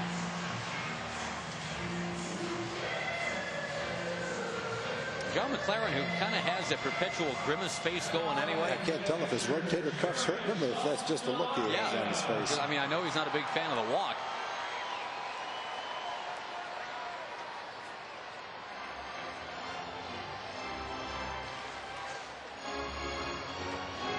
But in that, everybody always thought Joe Randa was smiling, and that was just his look. You know, Joker? The Joker. I'm not sure if that's McLaren really reacting or that's just his game face. The old Bobby Knight game face.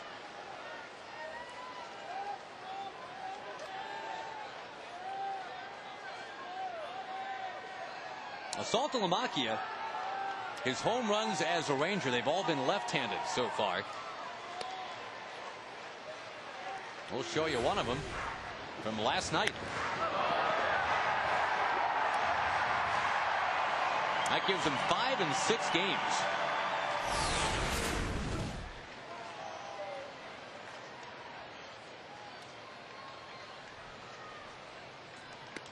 Out in front right there.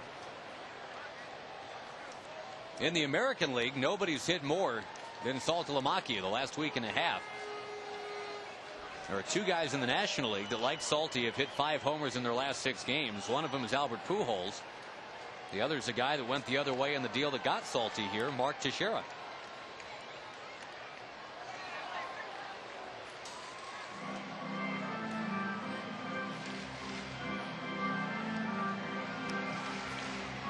He's only been here 3.5 weeks, but they love him already. A lot easier to write Salty on a sign, too, than Saltalamacchia. You need some help. You need a few more people with signs to put Saltalamacchia together. Off of the third baseman, Beltre. He recovers and fires and got his man. That's too bad. He hit that ball hard. Beltre, with his strong arm, didn't have to make it cleanly to have a chance to get him. Just had to stay with it. Come up firing. Interesting here, Tom Murphy, who had the 2-run homer last time up, has been called back. You got the lefty Sherrill on the mound. The Rangers have guys like Cruz and Sosa, Gerald Laird available. Now, you've already said why he's being called back, because of what lefties have hit against Sherrill this year. That's one where a manager looks at that and says, okay, I'm going with a right-hand hitter. Now you're forcing McLaren now to get Sherrill out of the ball game. Is that Morrow that's been warming up? I believe it is, the righty out there for Seattle. So Ron Washington says it will be either Cruz or even somebody else now. You can always pinch hit for the pinch hitter against Brandon Morrow. In a 3-2 game, bottom of the 7th. We'll come right back in just a moment here on FSN Southwest. Games we've been talking about tomorrow's matchup, Horacio Ramirez and Jamie Wright. Sunday night, 7:35 first pitch, and the White Sox come in Tuesday, Wednesday, and Thursday. And we get you from tomorrow to Morrow. Brandon Morrow's on the mound. Has not allowed a run in his last 14 outings, Mr. Grieve. He has struck out, well, let's see here, 14 in his last 9 innings. 23 in his last 15 innings, so things going pretty well for him. Yeah, earlier in the year he had a stretch of 18 2/3 consecutive scoreless innings. Well, he's put together a couple of nice streaks together. Kid who was a high number 1 draft choice, got to the big leagues almost immediately. Was a closer in college. Seattle drafted him thinking that it translated very well as far as closer in college, closer in big leagues, not much time in the minor leagues. And I'm sure he's being groomed for a possible closer of the future if the opportunity opens up. Right now he's an excellent setup guy. Cruz pinch hitting for Murphy, and basically what it comes down to is that Ron Washington would rather have Cruz versus Morrow Then Murphy versus Sherrill.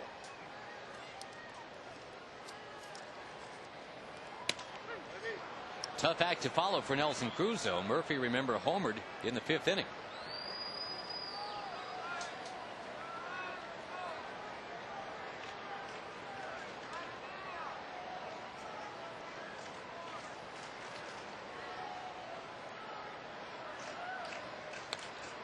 Fouled back to the net.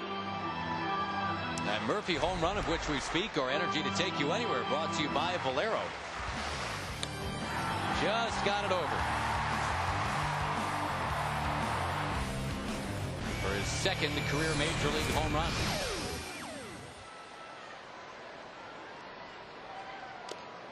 Another foul by Cruz, who does not get cheated on those swings up there.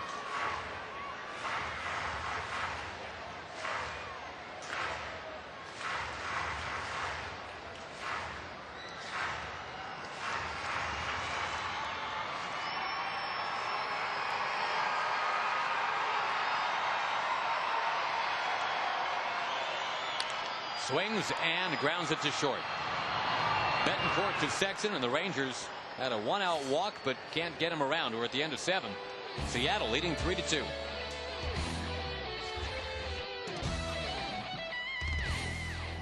Fan Monique Lux of Arlington. She looks surprised that we've chosen her. For your chance to win 2008 season tickets, visit DependableFan.com. Tell us why you deserve to be Chevy's most dependable fan. Got a crowd of close to 33,000 Ranger fans here tonight. Hope you're making plans to come join us tomorrow, 7:35 first pitch. The Mercy Me concert before the game. Seattle's leading 3-2. And the dangerous Raul Ibanez. Not looking quite so dangerous on that swing. 0-1. Millwood, who remembers pitched 8 innings only once this year, Tom. He's certainly bidding to do that tonight. Nobody warming in the bullpen right now. Seattle's made a lot of quick outs. Kevin has not walked a batter. His last start against Minnesota, he walked 5. No walks. Swings early in the bat by Seattle. At bats for Seattle. Put a lot of balls in play quickly. Kept the pitch count down. He should be able to get through 8 innings as long as he pitches well here in the 8th inning pretty easily.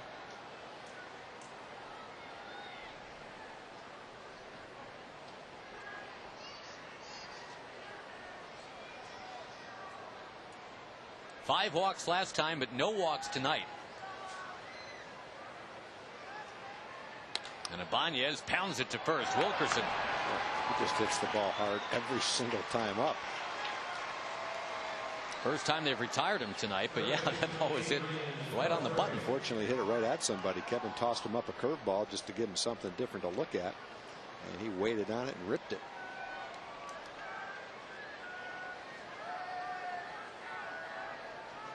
Another guy's been hitting the ball well of late. Beltre coming up.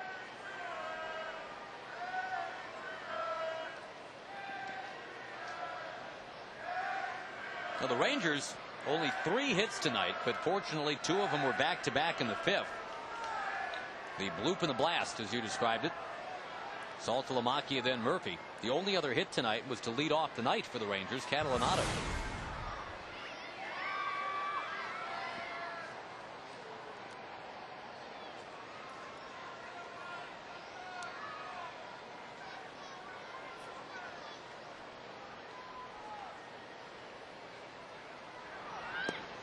That one's down too low, and we should point out that it is Nelson Cruz staying in the game, playing right field. He had to come on for David Murphy.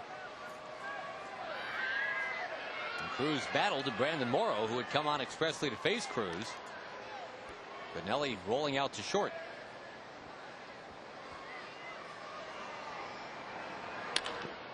That ball smacked into left field. Base hit for Beltre on 2-0, and Catalanato had it skid by him.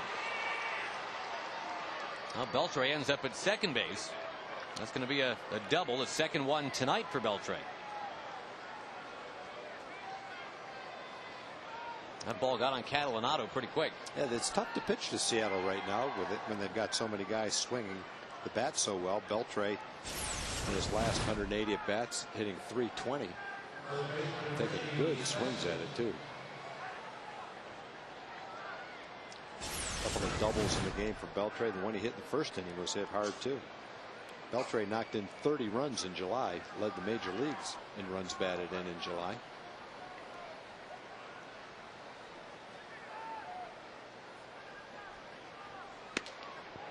Sexton challenged by the Millwood fastball, and it's Millwood 1, Sexton nothing.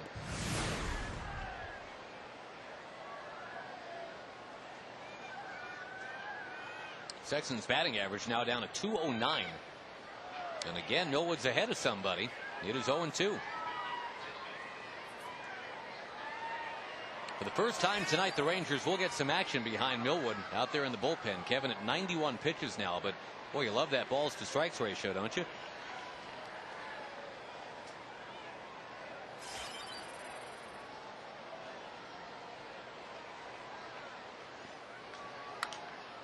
High pop up by Sexton.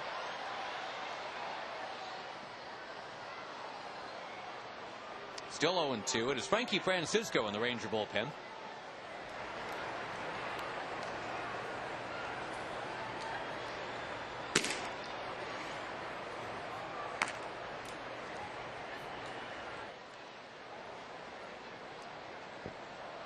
Boy, according to what we've got on the computer here, Tom, they're still waiting out the rain delay in Detroit.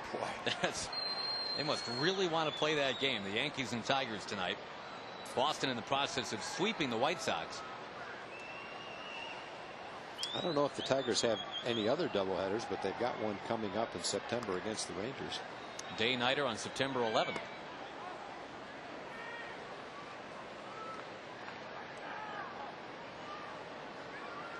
The Rangers' next road trip is their shortest road trip of the year. You got 3 games in Anaheim after the White Sox are playing here next week. Runner going second to third, and Sexton loops it to right. Beltre's got to hustle back towards second base. And is he there in time? No, he's out.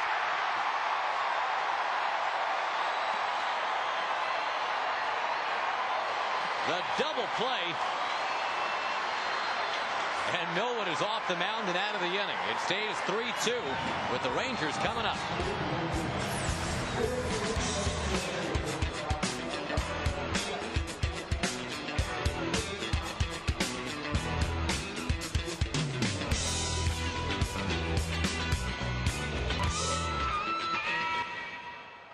The website Wednesdays, you can order half-price tickets online for the White Sox game this coming Wednesday. Tickets available in a variety of seating areas.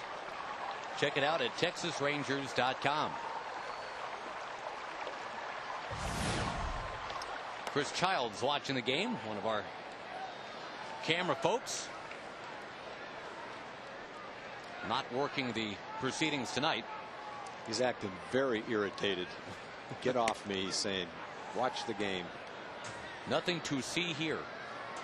Adam Jones, though, we can check him out in left field. He's in for Raul Ibanez. Rangers batting bottom 8, trailing 3-2. Travis Metcalf with a foul.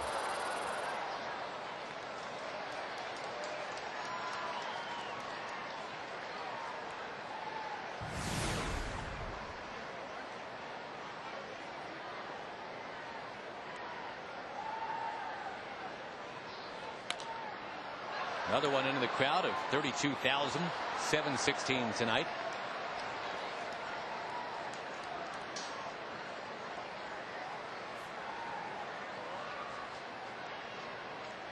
Angels and the Blue Jays are underway. 2-0 Angels already. Metcalf hoists another one into the crowd.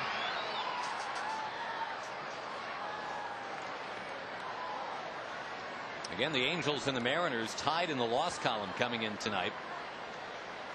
Cleveland's up 3 in the loss column over Detroit in action tonight over in the Central. Boston up 5 on the Yankees in the East. Metcalf into left.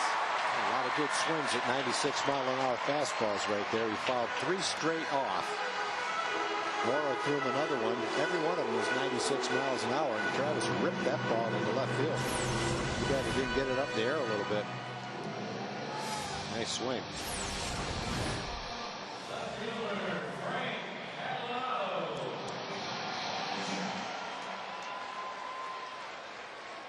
Frank Catalanato to the plate. He's been the hottest Ranger hitter over the last 4 weeks. He's showing bunt, gets it down. Thought about second, but instead it's whipped on to first. So the Rangers looking to tie it here in the bottom of the 8th inning. They've got Kinsler and Young coming up. Give both of those guys a chance to tie it up with a base hit.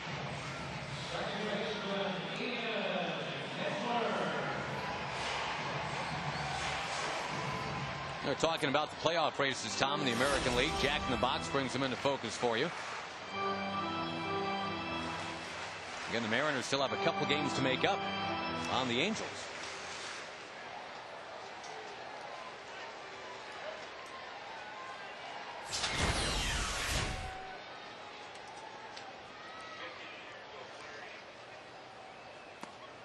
Well, the thing about Morrow is that even if you include that base hit by Metcalf, the Rangers, I mean, up and down the bench, whoever you want to talk about, guys that are actually on the team right now, they are 4 for 32 lifetime against Morrow, with all 4 hits being singles. Getting away from Jojima, the tying man's at third. Jojima almost made a spectacular save on that wild pitch. Practically dove out of his crouch to try to catch that ball that just sailed way out of the strike zone.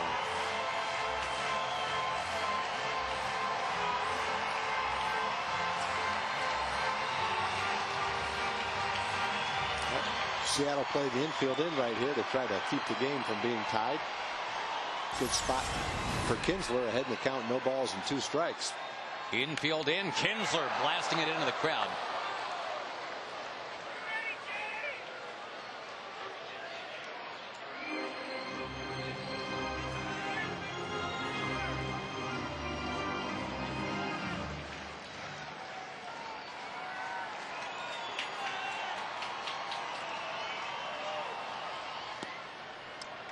Takes it down too low. Michael Young on deck.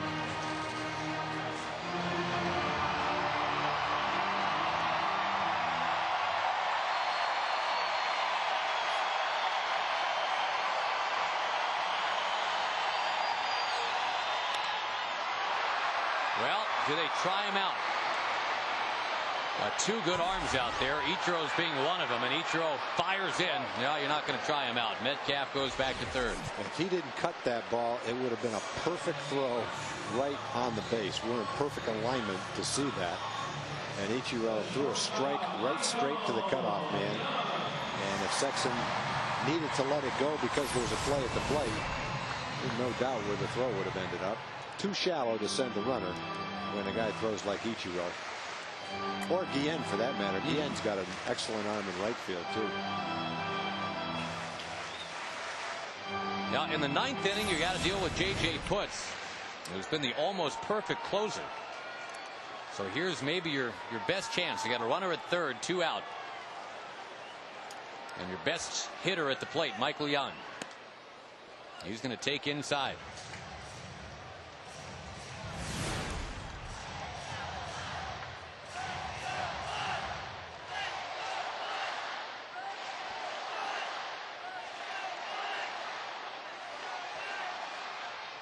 And Michael to right center field.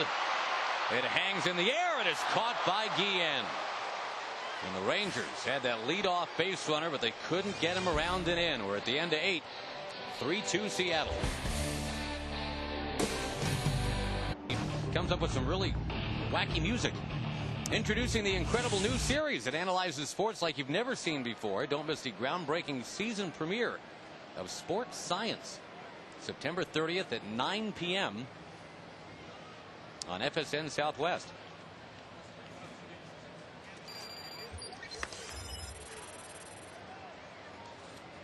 Now the Rangers with Kevin Millwood still out there on the mound.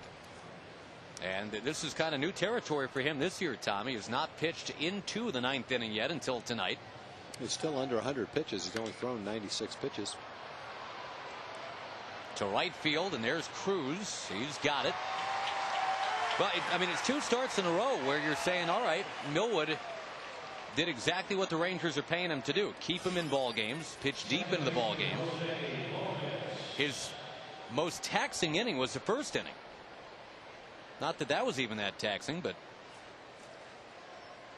problem is these last two starts where you're kind of applauding Kevin Millwood for getting back to all this. Well, he's been matched up against Johan Santana and Felix Hernandez. There's a strike on the inside edge to Lopez. Right around this time last year, Kevin Millwood's last complete game.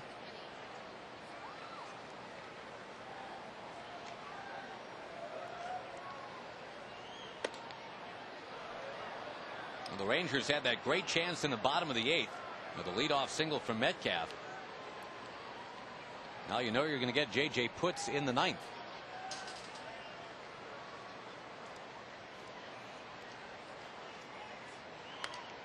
Fouled back this way.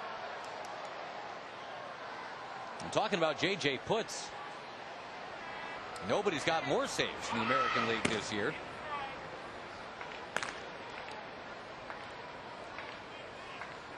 Well, Rangers, when Putz comes into the game, will have seen 3 right-handers that throw all of them in the mid-90s to slightly higher.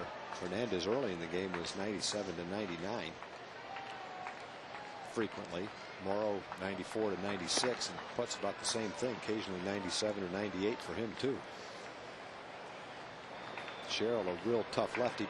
He throws hard, but not that hard. Not in that same category. Against the right-handers, you better tune it up a notch.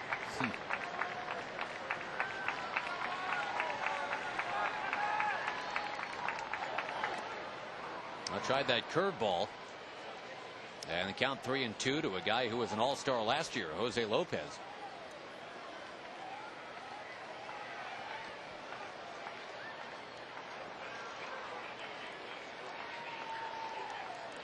Millwood's 5th start this year against Seattle.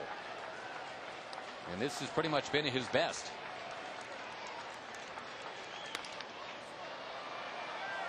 That ball heading towards the crowd.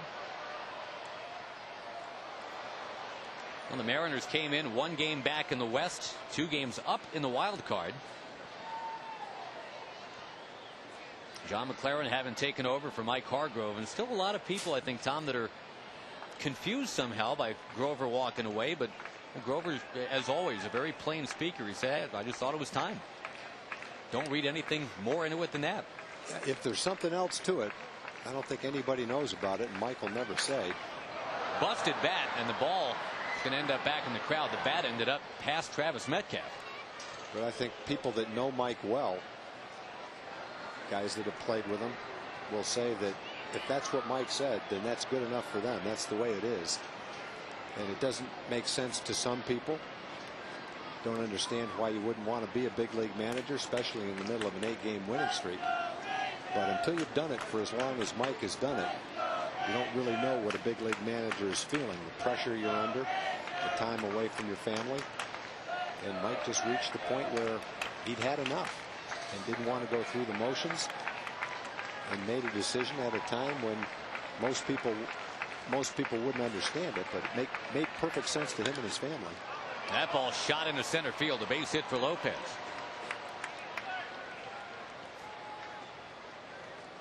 And Betancourt, a guy that Millwood has handled tonight, mostly with the high cheese.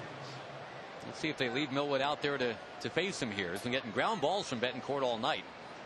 The ground ball here, got the possibility of turning 2, getting on in the bottom of the 9th inning.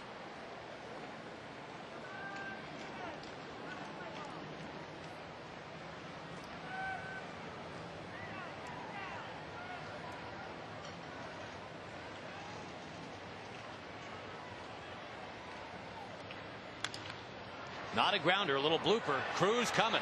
Diving, he got it! Getting up, firing. Safe. Great play by Nelly in right field. He made a lot of plays like that this year. He plays a very aggressive right field.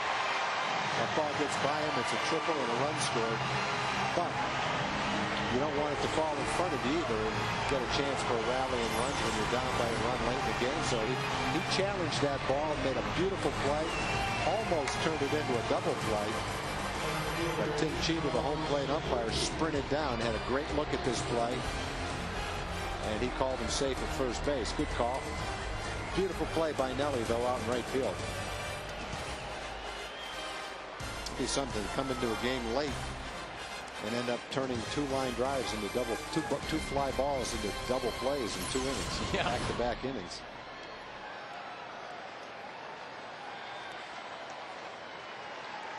Mark Connor out to the mound, talked to Millwood. And the Rangers happy to leave Millwood out there to try to get through 9. Something he has not done this year.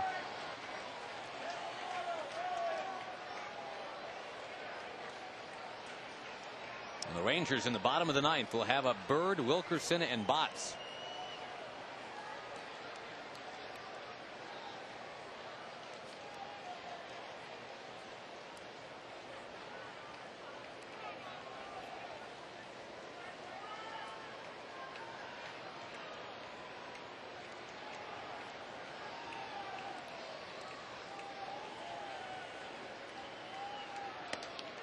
Strike 1 to Ichiro at 92. Has been pretty consistent with 92 the last couple innings. And Kevin stayed strong the whole game. Still hasn't walked a batter. That move to the first base side of the rubber continues to look like it's the right thing for Kevin. Up and outside to Ichiro. You've got Vidro on deck. It's an 11 hitter for Millwood tonight. But you talk about scattering those hits.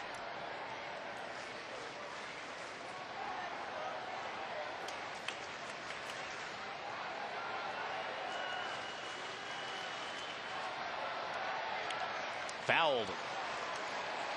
And Millwood now a strike away from getting through 9. Being the pitcher of record if indeed the Rangers can come from behind and win it in walk-off style tonight.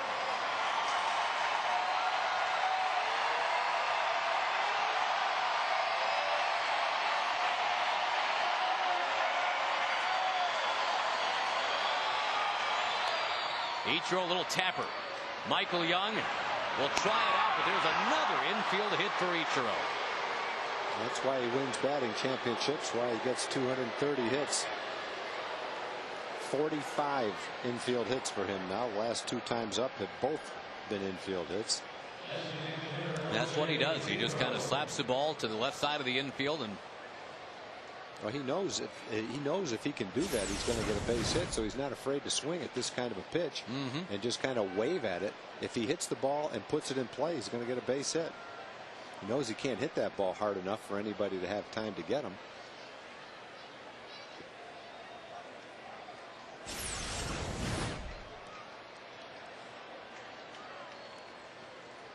Vidro is 0 for 4.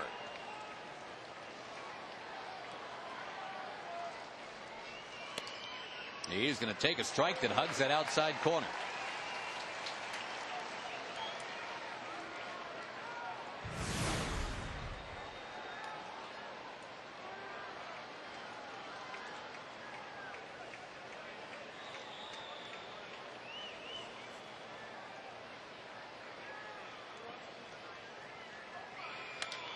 Pegged in a right base hit. Nelson Cruz going to come up firing yet again. No, he dropped the ball. Dropped it twice. That's too bad because that ball got to him in a hurry and he had a great chance to throw Lopez out at the plate. Yep. Carlos Garcia was going to wave him home anyway. And Nelly's got a very strong arm from right field. If he made an accurate throw, he had a great chance to get him. Unfortunately, the ball slipped out of his hand. And that won't be an error because he didn't get the guy at the plate. It'll probably be an error because he allowed the guy to go from second to third. Well, Millwood pitches a season high 8 2/3 innings tonight.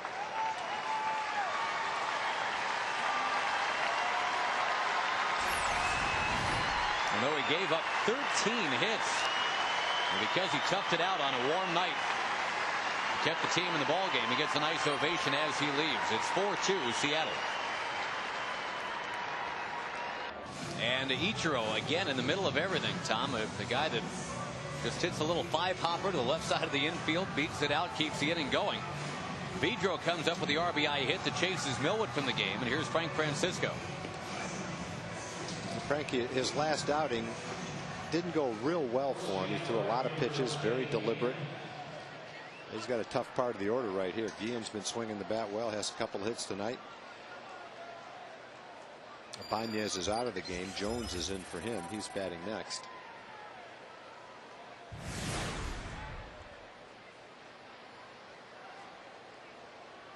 Again, with the home run in the first inning, RBI single in the 7th inning that broke open a 2-2 game at the time. He's not liking his batting helmet very much here. Got sand caught in it, I think. Every time he puts it on, the sand is rubbing between the band and the helmet and his forehead. Oh, you got to play hurt. Going to take the fastball on the inside corner.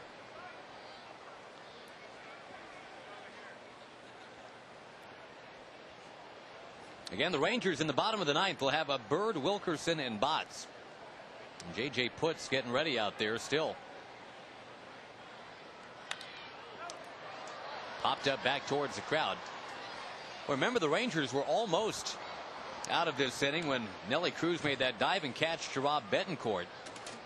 Very close play at first base. Jose Lopez getting back in time. And Tom, I don't know if you remember, Lopez earlier this year, he was actually caught off at first base to end the game on a double play. I would have simply ended the inning, well, not the game, but I'm sure Lopez is thinking, man, I really better get back here. 1-2 the count to Guillen.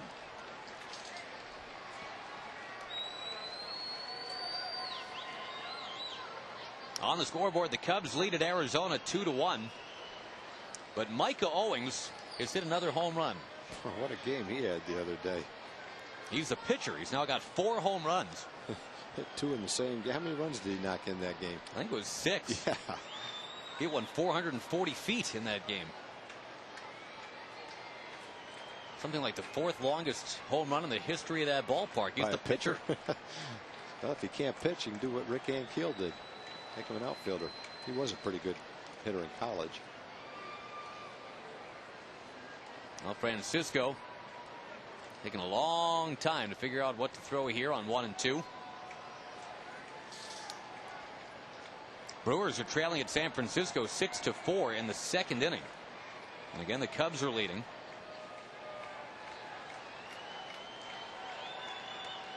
Cardinals getting trounced by Atlanta 7-2.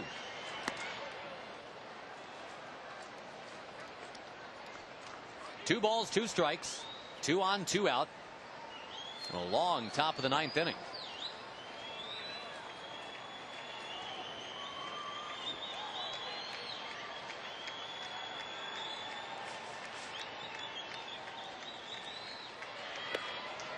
Whoa, Frankie Francisco thought he had it.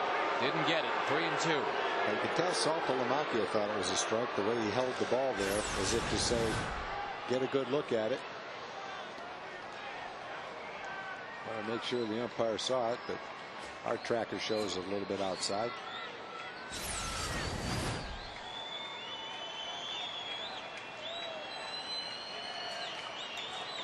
Runner will go from first. Now he just blows him away. Rangers will need 2 to tie, 3 to win in the bottom of the 9th inning.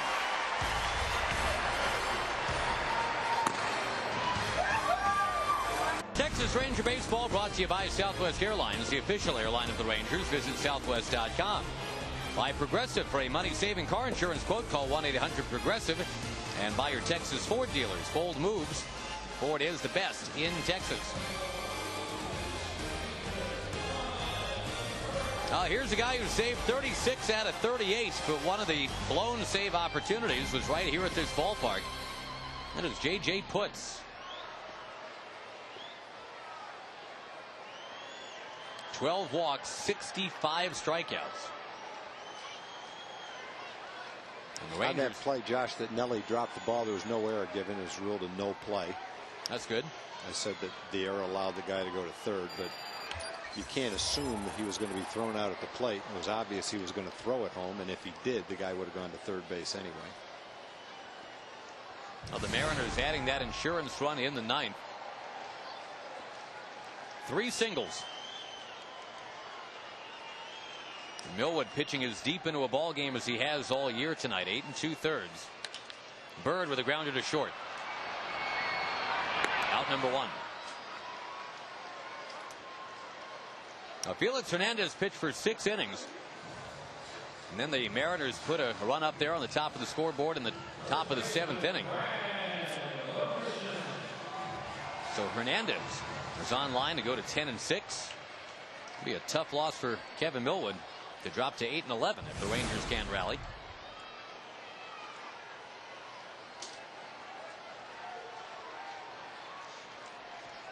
Brad Wilkerson had the 4-hit night last night. Looking for his first hit tonight.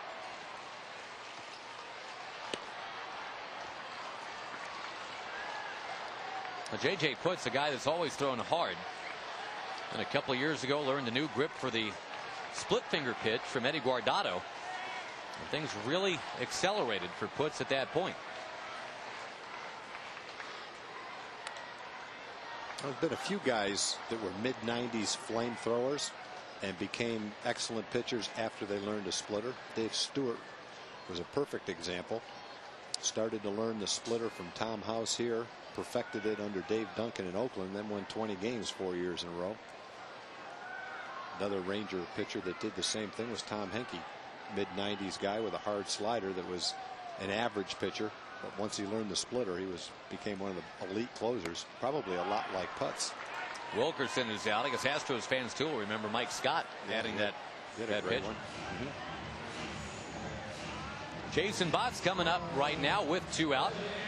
Reminder that Rangers Live is set to follow us. John Radigan, Mark McLemore, the smiling tandem. Hi, fellas. How are you? Max, one of Mac's former teams, the Seattle Mariners.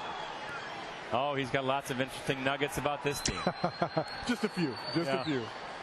For the airwaves or behind the scenes kind of stuff? Definitely behind the scenes. Yeah. That's what I thought. Kind of tease everybody with that, but no one's ever going to know what they are. There you go. That's okay. Not unless we go pay-per-view. Thank you, guys. All right, we'll see you. All right, talk to you soon. Hopefully not too soon. Rangers trying to rally here. It's probably what they've been doing, watching the game, and Mac's been telling Mariners stories to John the whole way. John's dying to share a few with the fans, but not going to be able to do it. Well, the Rangers, who had 50 hits in their last 3 ball games, held to 4 tonight.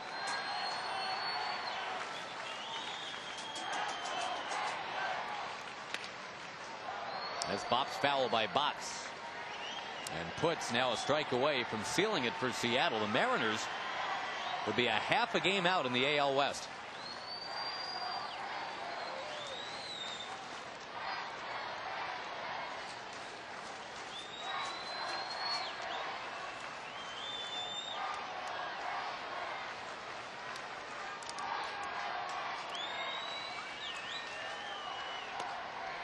Now one drifting outside. Again, the same 2 teams have at it tomorrow. 7:35 first pitch. Sunday, same thing, 7:35. Day off Monday, then the White Sox are in town starting Tuesday.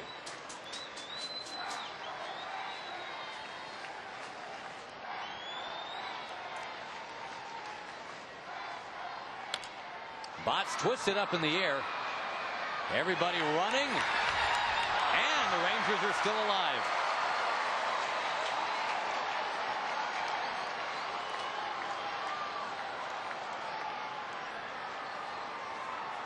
Beltre and Betancourt both over there. Beltre banged into the wall after he caught this ball. Got a shoulder blade.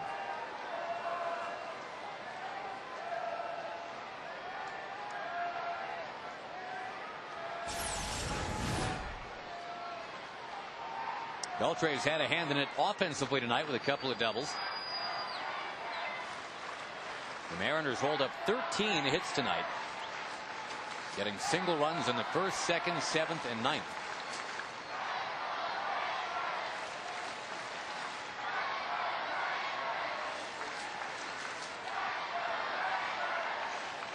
Two out pitch. And Bott still hanging around. Rangers got the 2-run homer from David Murphy tonight. accounting for the scoring back in the 5th inning. Got a hit from Saltalamacchia, got a hit from Catalanato, one from Travis Metcalf.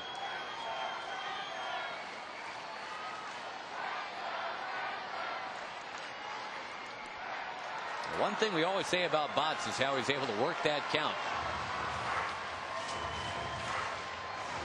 Woods had not thrown a ball to either Bird or Wilkerson, but he's thrown 3 of them here to Jason Botts.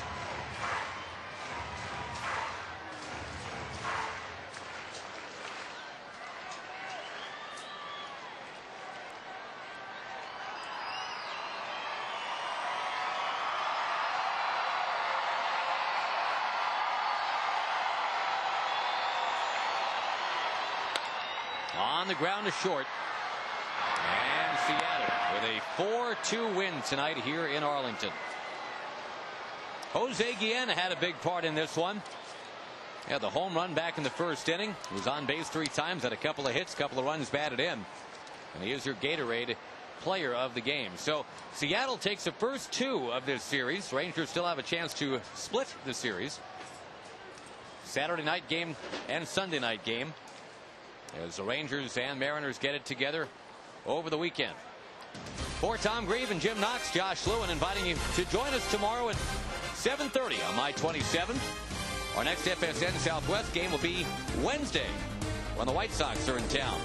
Now stay tuned. Rangers live postgame coverage coming up right here on FSN Southwest.